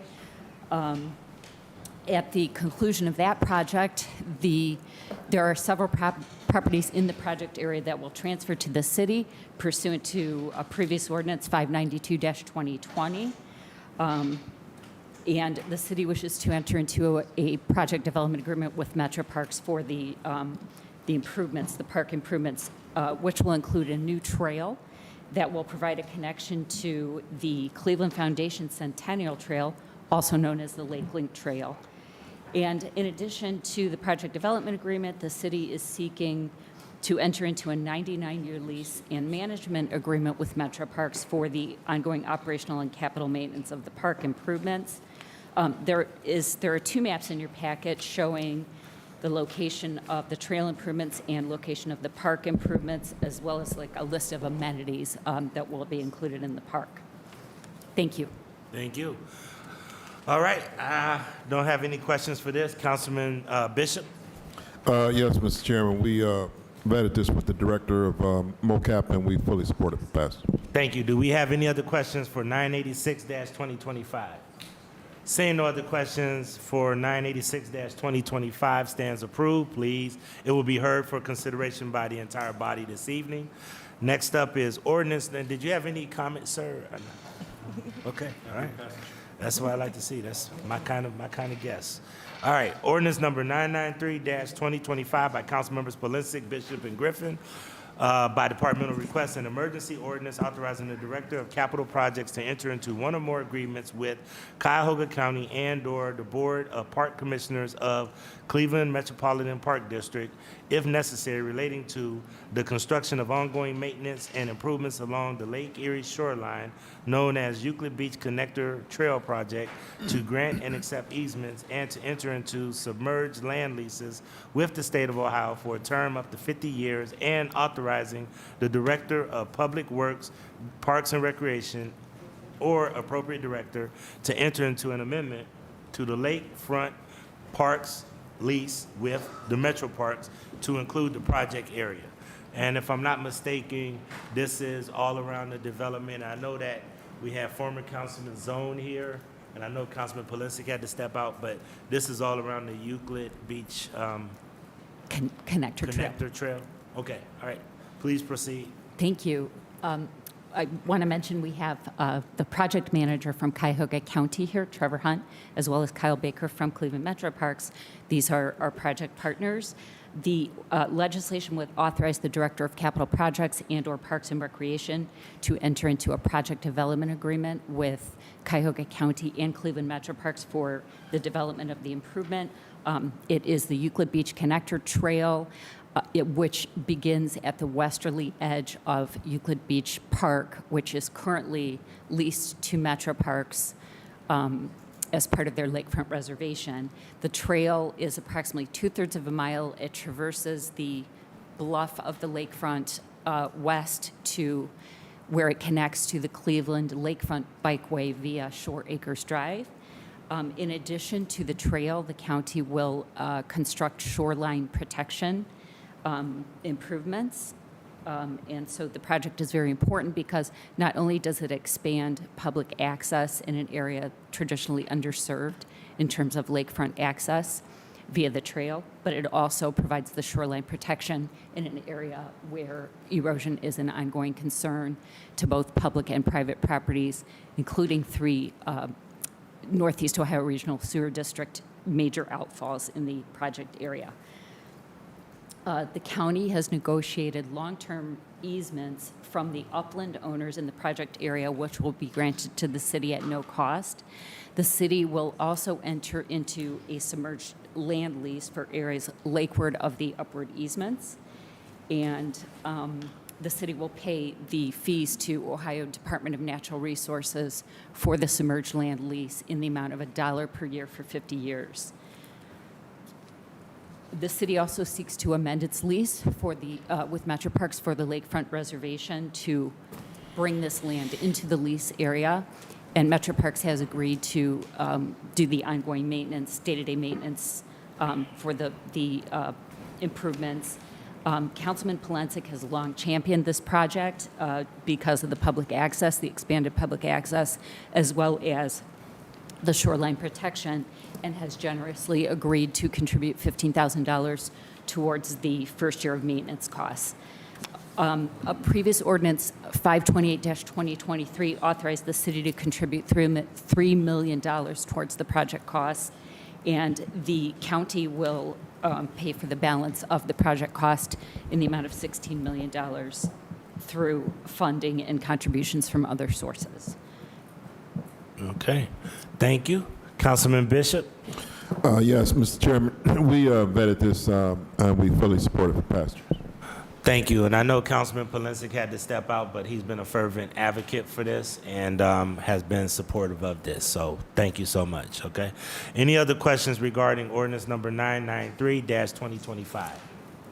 Seeing no other questions, ordinance number 993-2025 will be heard by the full council for consideration tonight. Thank you to our guests for being here today. Appreciate you guys. And I think that's it for you, Ms. Chambers? All right, appreciate it. All right, thank you. Next, we have ordinance number 786-2025 by Councilmember McCormick, an emergency ordinance authorizing the Director of the Department of Parks and Recreation to enter into a grant agreement with Ohio City Incorporated to provide program support for Near West recreation youth programs. Director? Good afternoon. Thank you, Councilman, for hearing this item.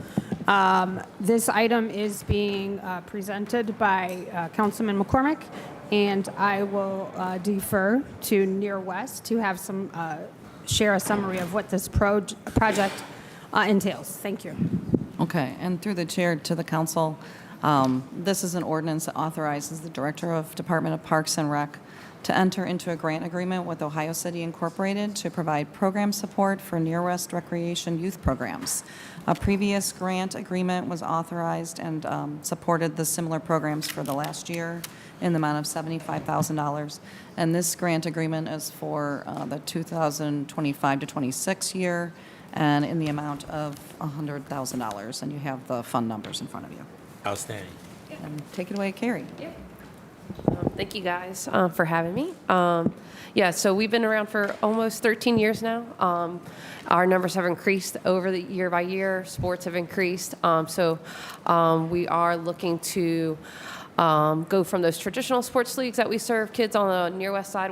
We even get some east side kids, but those traditional sports that we do, we're looking at more non-traditional. We've already started some of those, squash, lacrosse, tennis. We're looking into yoga and some other activities, including family nights and activities like that. And then we'll start piloting some programming for seniors in our area. So a true intergenerational recreation program for our West Side families and residents. All right. Well, I've heard a lot about this. I hope that this league continues to grow and stay strong. I know that my colleague was one of the original people that helped develop it, and this is well thought of in the Ohio City area. Councilman Bishop, did you have any comments?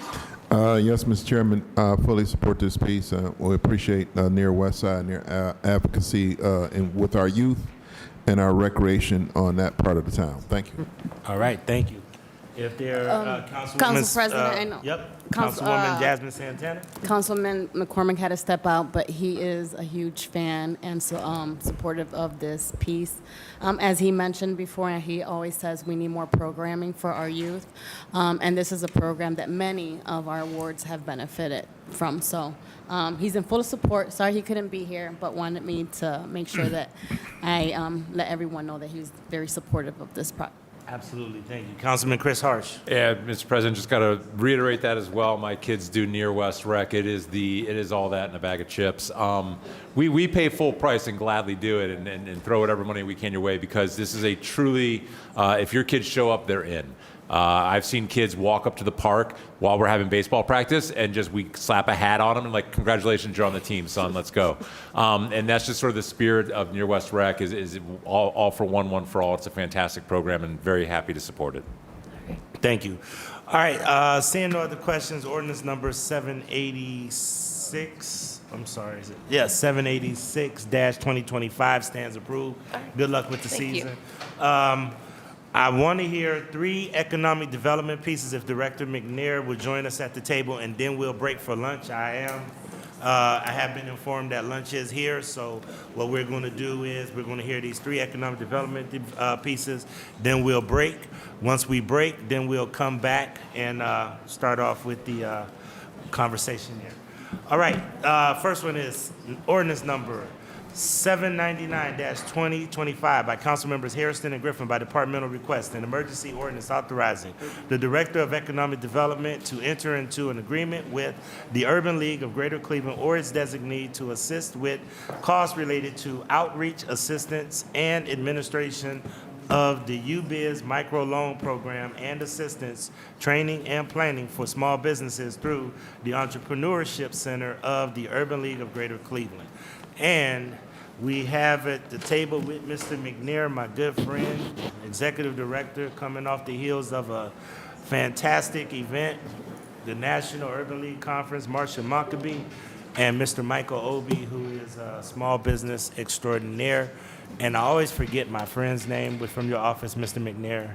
Miss Afoma Ezekwe. Miss Afoma Ezekwe. Ezekwe. I just know she's one of the people who make things happen in City Hall. All right, so Mr. McNair, you have the floor. Yes, thank you, Council President, members of the committee. I think as you all know, we do support a number of external economic development organizations. I think you've also heard me say a multitude of times that we are trying very hard to get our arms around some of these costs and look to support only the organizations that are truly kind of multipliers of our work and extend our work within the community. Urban League is one of those organizations that we feel are good partners as we have built out our neighborhood investment managers.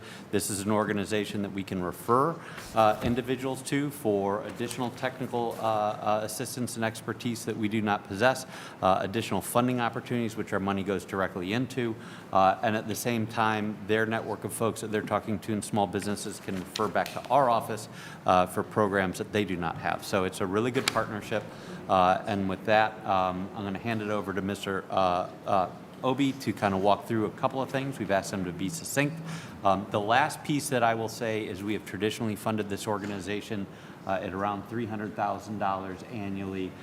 You will notice that this is a larger amount than that. It is $450,000. That is because this is an 18-month engagement. We are actually trying to line this up so it makes more sense from a funding opportunity. So it will go back to kind of 12 months in the future, but trying to get this in the right kind of annual time frame. With that, Mr. Obie and Ms. Maccabee.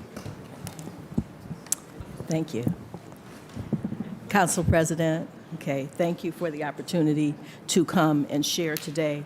And we certainly hope that our presentation will show you a very good return on investment for what we're able to provide to the community. So at this point, in the essence of time, I'm going to turn it over to our Executive Vice President of Economic Development, Michael Obie, to provide the input to you. All right, thank you, Chairman. Thank you, Mr. McNair, for your partnership and Ifoma for the good work. You've seen our structure, our lines of business, and how we deliver holistic service to entrepreneurs. So what I would like to do, and this is really how we serve clients, but I want to get to the numbers so that for interest of time, our center continued to be very robust since COVID. We've doubled our volume in terms of capacity and number of clients we serve. So far this year, we are trending to exceed the goal of 1,700 businesses that we help. Economic impact that we had last year was $44 million. And those are real dollars in terms of contracts, capital deployed, and the type of equity investments that we're seeing. So far, as you could see, in the month of July by year to date, we are trending to exceed all those economic metrics. So that is really the summary of what we continue to do and the value that we provide to the city. What we have in front of you is a little more detail. We went through line by line all the businesses that we've deployed capital into to grow their businesses. We've looked at their addresses and looked which ward they came from. So you could see between about 60% of our clients that we serve are from the city of Cleveland. And their investment into us is roughly about 20% of our total budget. So your return on investment is a good one, in my opinion. I may be biased, but the numbers don't lie. So I will close and open up if anybody has any question with exciting program that we've been running for the past 5 years to help restaurants in the community. And that's one of the things you have in front of you. We've deployed about $1.6 million in loans, but the exciting part of the restaurants is that we were part of the national cities that were selected nationally by PepsiCo Foundation and National Urban League to really help restaurants to build a system that is sustainable so that they know how to price their menu and stay in business. At graduation, we've been giving $10,000 grants to each one of those businesses to buy new equipment and scale. So we concluded our 50th year. So what you have in front of you, about $520,000 in grant funding that came from the National Urban League into our local communities for free. They didn't have to pay back that money. So that's something we're very proud of. And that concludes the summary of my presentation. Thank you. All right. So I've actually had the privilege and honor of coming to your UBIZ restaurant forum about 3 weeks ago. Time right. flies. Thank you for coming. And all I can say is that it's a phenomenal program. Small businesses seek you out. The only thing I see is I got to invite you over to Ward 6. We got to tell more people in Ward 6 about you. We need it. I know your number. I know how to find you. And if not, I know how to find Ms. Maccabee. We just got to get you over there to do some more outreach because a lot of people want help with small businesses. Right. Okay? All right. And Councilman Harrison is not here. Do we have any other questions? And I'm going to ask if everybody can stand pat because we need everybody that's here right now for a quorum.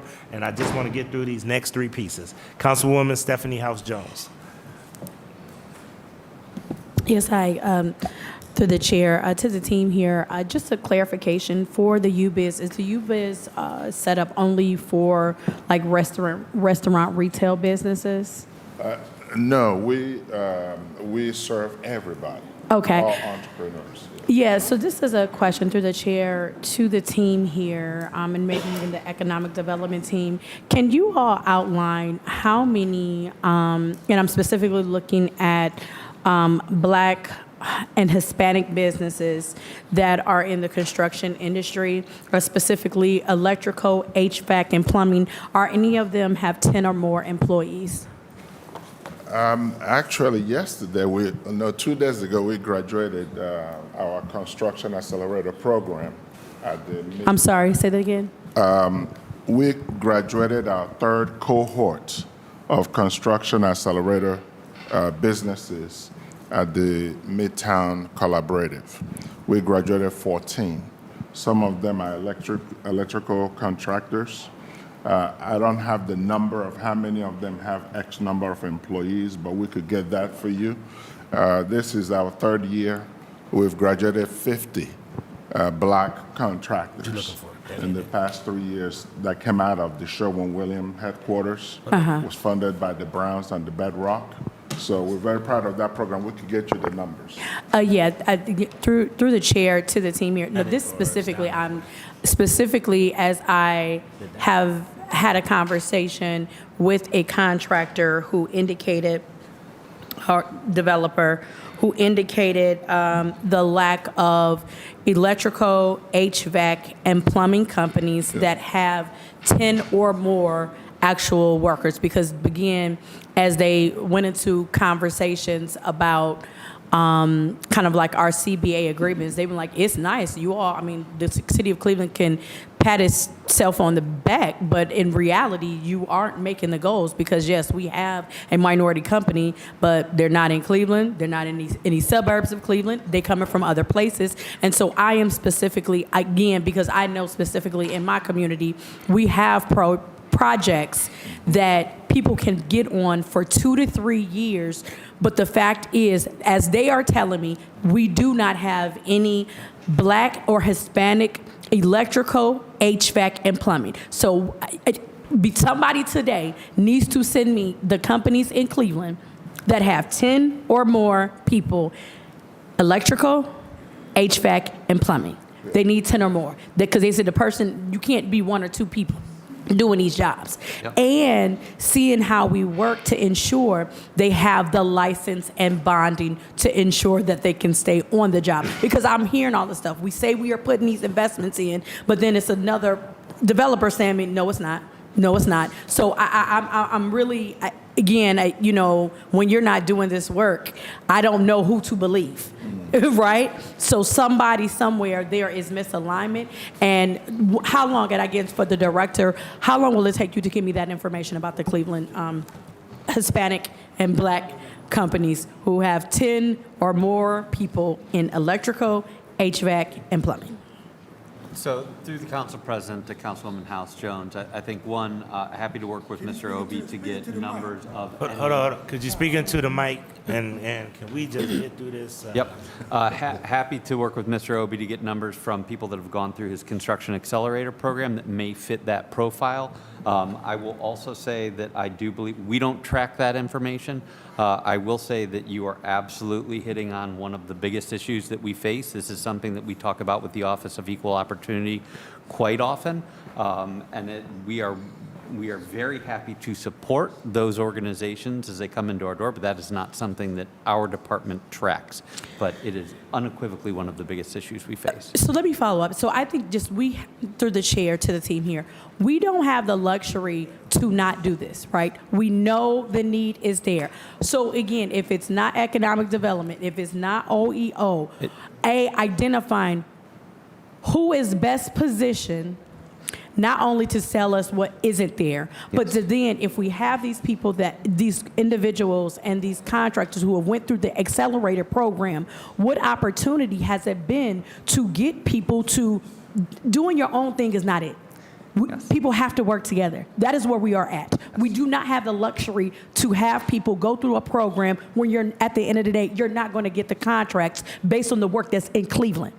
If you do not have 10 or more employees, you are not going to be on these major companies. You're just not. So I guess the question is, when we've been doing these accelerated programs, how many partnerships have we created that will yield us the results so that you can successfully get connected and be contractors on these larger development projects? Okay. Yeah, like what we'll do, we'll give you, this is a problem we're trying to solve. Construction is a very complex industry. This is why we started from the ground zero, right? Building these businesses to be able to scale. We're not quite there yet. You know Lonnie Coleman, who owns Coleman Spawn, HVAC. He's one of the mentors that we recruited. Shakari Davis, who runs Next Generation, doing some work with the city of Cleveland. We recruited him. He was the one that is mentoring some of these up and coming, right? So we have to build it. We do not have businesses of scale that are Black and brown owned. This is why this work is critical. We're not there yet. We're not celebrating that we've arrived where we have a lot of electrical companies with 10 employees, because 10 employees means for you to have a payroll of 10 electricians means you have a payroll of over $1 million. So that is not something that could be done overnight, but we are working on it. We partner with the Browns because of the future projects, Bedrock with the lakefront work. So we are working with all these organizations and recruiting those that are willing to give this work, because part of the program is not just learning how to scale your business, but also help give them contracts so they can have that payroll you're talking about of 9 people or 10 people. So it's a lot of work that needs to be done to get there.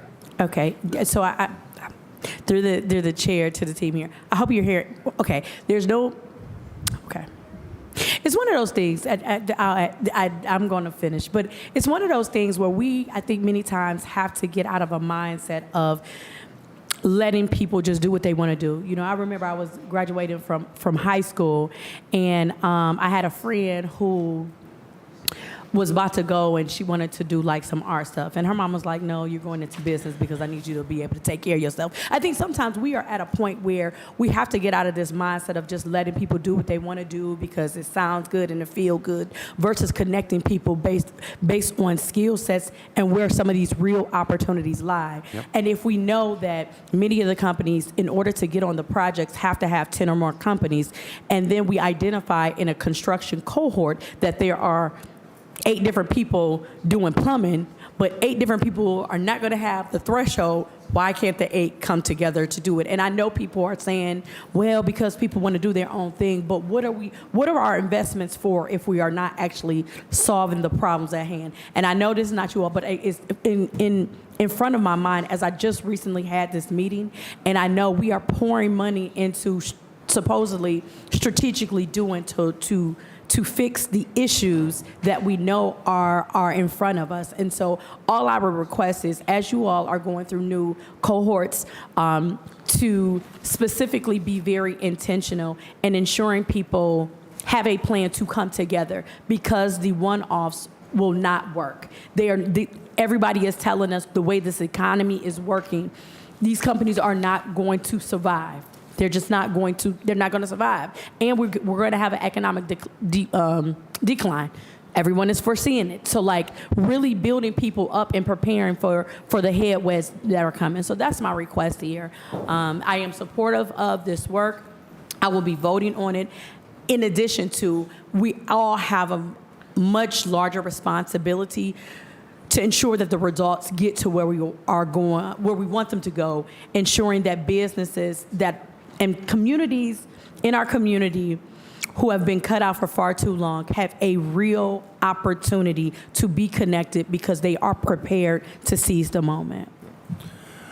Councilwoman, you touched on a very sincere topic that is brought up to a lot of us on a regular basis, that no matter how good of our intentions, if the workforce is not there and the companies are not there, we're not going to be able to accomplish it. So you have my commitment that I know that Director Mitchell is here. I think that what we need is during our operational hearings that we really need to bring OEO in and really drill down into this portion, and then also hear from some of these folks because Mr. Coleman just got cut out of a major deal, and he has way more than 10 employees. Yeah. And he just got mishandled on a major deal around the county jail, which I'm not happy with. Right. So we also got to make sure that we deal with that. So you bring up a very important topic that I do want to put some energy towards, okay? Yes, and if we have literally hundreds of millions of dollars of development that is happening in this city, and that will continue to happen in this city based on how federal and state policy is changing. Who will be able to get access to these dollars? You are talking about significant dollars, right? Totally. And if our smaller companies, businesses are not prepared, they are not going to get the dollars, and we have to get people on this reality. Totally. Somebody got to step back, somebody got to step up, and people, our black and brown businesses have to collaborate. If the threshold ain't $10, you ain't serious about trying to get into this space. Totally got it. Thank you, Councilwoman. Councilman Conwell had a point, and then I'm going to let Ms. Maccabee end up. And we do need to, I'm not going to hear these next 2 pieces because I want everybody to be able to get these. Go ahead, Councilman Conwell, and then start. I know you're in front of us. How did you do last year? You came in front of us, and it's sad you have on here that you're giving your evaluations to you're keeping the city informed of all available business training sessions. And you train how? And how's your outreach? And see, all those things, I don't know, you're asking for 450,000, you know, and you're not bringing your outcome measures to the table. I mean, I see this, but I don't see, you know, where you at on it. On outreach, Yeah, because you got it in here. This is, I'm looking at 799, 2025. Is that, Tom, to the Yes. director? this year Yeah. I'm sorry, was, I'm looking at this executive summary, Urban League of Greater Cleveland, or its designee, citywide benefits. which page? Let me show it to you. Okay, yeah, I'm trying to make sure I'm on the same page as you. Oh, hey, one of the Okay. greatest directors in America. All right. Yeah. What was the question? This is what they gave to me. So you narrating this right here, right? Yes, mm-hmm. And so I asked you this question right here that you have in your summary dealing with the outreach. Yeah. Okay, so, great question.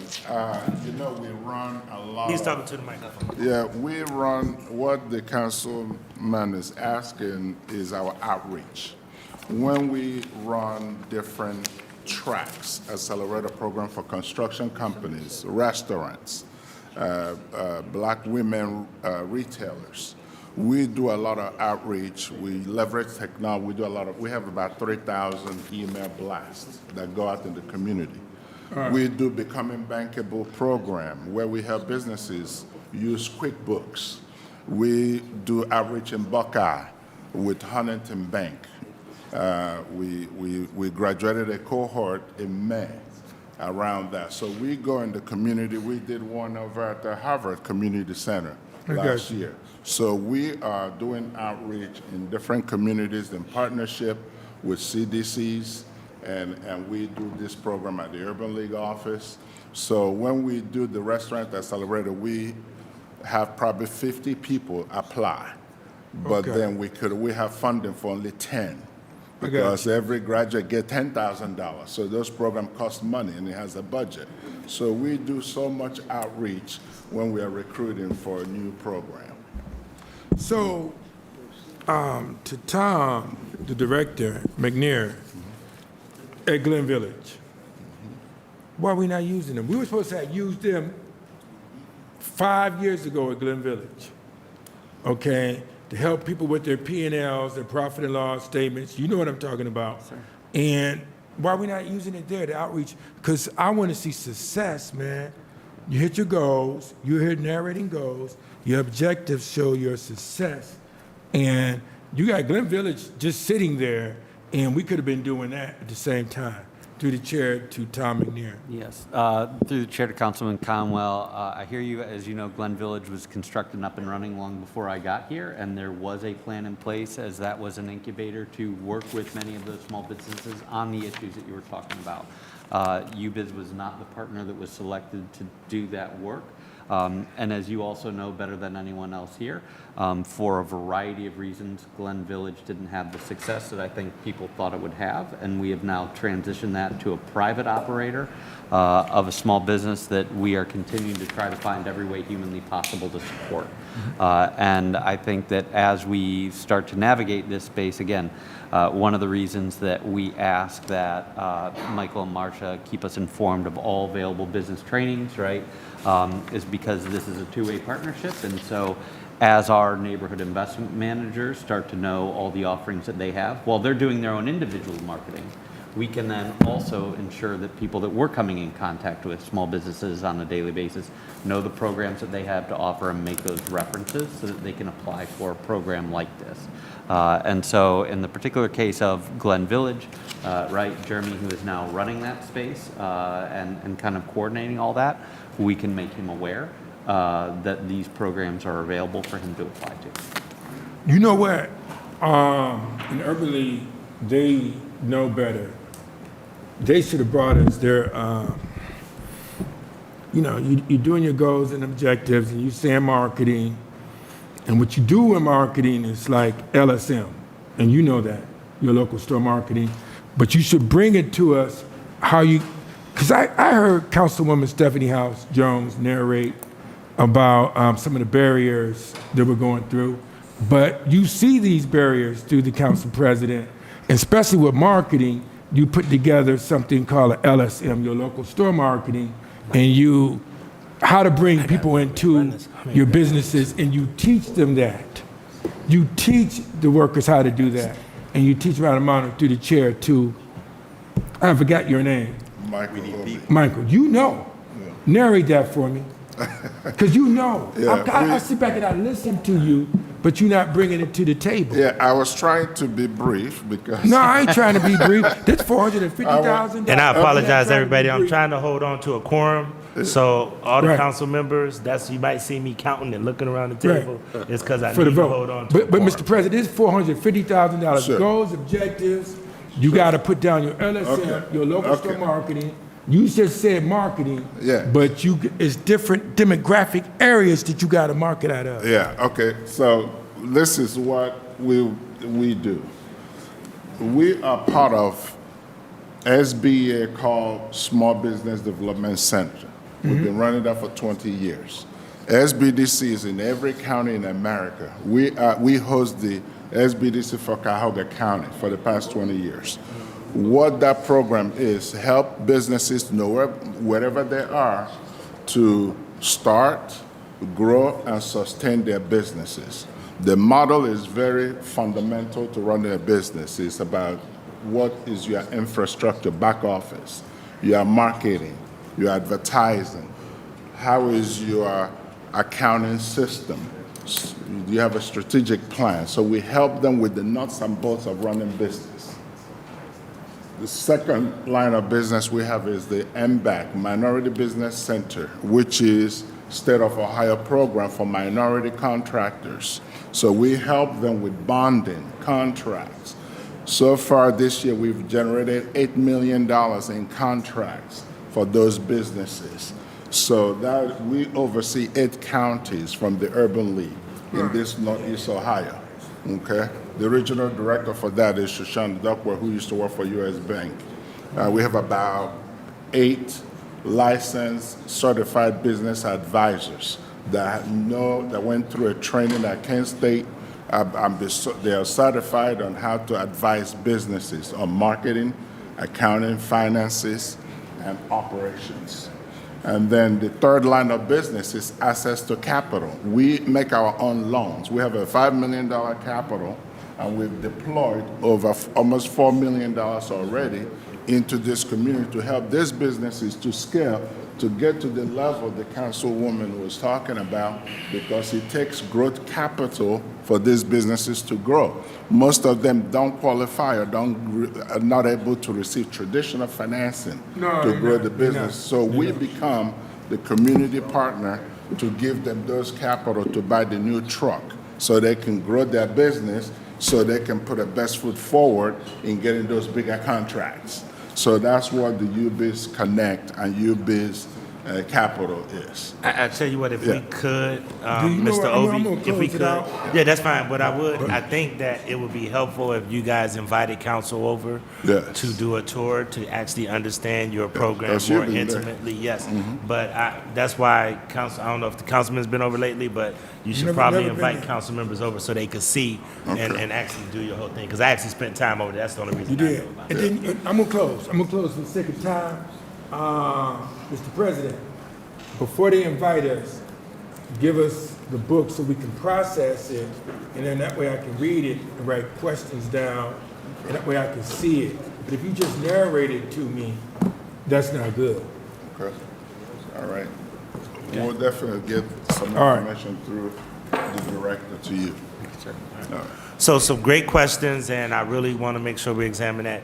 We are going to break, and I'm going to come back. I know I got 2 pieces for Mr. McNair, but I need to break because, as you can see, I'm losing the quorum because people have to eat and return phone calls. So we're going to, hearing no President? other questions, Council ordinance President? number. Oh, sorry, Councilman did- Starr. Go ahead, Councilman Starr. Councilman Starr, go ahead. Okay, thank you, Council President. Just for the sake of this ordinance, I'll be real brief. I understand some of the things that some of my colleagues brought up to the table as a point regarding just this $450,000, obviously within partnership with Urban League Cleveland, which is really, really a great program. I definitely like to look in it when I look at the restaurant accelerated program, and we see different lists of numbers of programs in each ward in the city of Cleveland. That is great to see 54 restaurants counted. And it's great to see that you have, I believe, a sum of $520,000 grant. But I think what makes it more home for us, as you got it broken down to where it is labeled as far as each grant in each ward, I think it would be beneficial if we knew what these actual businesses were. And here's why. A lot of individuals will say they're in Award 5. A lot of people will say they're in Award 2. They might be in Award 8. They might be in Award 7. But nobody knows about their actual business. And then how do we have, back to some of the point that you heard from Councilwoman Alice Jones, collaborations, partnerships. We do a lot of different spotlights and highlights of businesses as far as marketing into our newsletters that we send out to our 24,000 plus residents in each of our wards. We highlight some of the great work. We are marketing with them. And when you talk about community benefits agreements, and you talk about having things in place to be able to keep businesses there, you got to do it in collaboration and partnership. So me just seeing 54 counts of restaurants, and some of these restaurants, I don't know, and we don't have a list, and I look at Ward 5, it says you've worked with 4 restaurants. I would love to know what those 4 businesses are. And then also I would love to know when the cohorts are going, or when you're opening up, how to get people into those programs that you might not oftentimes reach out, or they might not know, or you may have capacity, or you may get ready to roll another cohort. So we can be able to be in collaboration. And I think when you talk about dollars and you talk about building generational wealth and building this different equity that's needed in our neighborhood, collaboration has to be at the forefront. And not to just harp on it, but when you talk about the community benefit ordinance that the city of Cleveland, that this council helped pass, and talking about the actual implementations, and talking with other different people who are in the construction industry, they are saying that it is not going as was planned. And what I mean by that is individuals are using other folks from other suburbs to get the actual credit for doing minority participation on contract. And that is a bigger discussion because we're supposed to be trying to work local. And what I mean by that is other suburbs only claim Cleveland is when they go outside of Cleveland to say that they from this neighborhood. But when they're in Cleveland, they talk about what city they are in. And what we're trying to do as a city council in the city of Cleveland is make sure those opportunities that are available for Clevelanders actually get to those Clevelanders. So I definitely would like to see for this ordinance number 799 through the council president 2025 to make sure that we get a list of these actual accelerated programs. And then also from that same time frame, if we can request with our staff to work with Greater Cleveland or Urban League of Greater Cleveland from the last 2019 to 2024 to see what is actually where our return on our investment for these different type of programs that we support. And I do support the initiative. I do support the work of Urban League Cleveland, but I also want to make sure our residents are at the forefront in our neighborhoods to be able to get these resources that is so much needed. And I yield, Chair. Thank you, Councilman. And once again, I would encourage everybody to actually go. The only reason I'm probably a lot more confident than others are because I actually went and visited and seen it. But Ms. Maccabee is burning and saying, and I know I got directors and employees saying, please keep going through legislation. If I keep going, I'm going to lose a quorum. And I'm not going to be able to pass legislation. And people are hungry and people are trying to do jobs in addition. So my apologies, it went a little longer than I thought it was, but go ahead, please. Just, Mr. Chair, just one quick question. Marsha, pull it up. Because of the kind of questions that have been asked, I'm a little confused because the handout that we had speaks to, okay. Marsha, please don't. Please. This is when we'll get with Tyson and we'll do Gotcha. that because it's a broader, I think what happens is your program is in a broader conversation. Correct. So Correct. we got to have a broader context and a broader conversation that you guys can actually bring some value to. Got it. Okay? Okay. All right. We can make that happen. You know, we got to have these We every can make month that or two. happen. Me and you got to We can have make these. that Okay. happen. All right. Thank you. All right. I'm going to adjourn. I'm going to ask. I was going to have everybody reconvene at 1, but now we're going to have to do 1:30. So if everybody can reconvene at 1:30. Yes. Seeing no other questions, ordinance number 799-2025 stands approved. And thank you for all of the work. And just so everybody can know for the business, I'm going to adjourn. We're going to reconvene at 1:30. I was struggling to keep a quorum, and also people are starting to get hungry and starting to run out and trying to eat a granola bar while they're waiting or whatever, okay? All right, thank you. Thank you. 1:30, everybody, 1:30.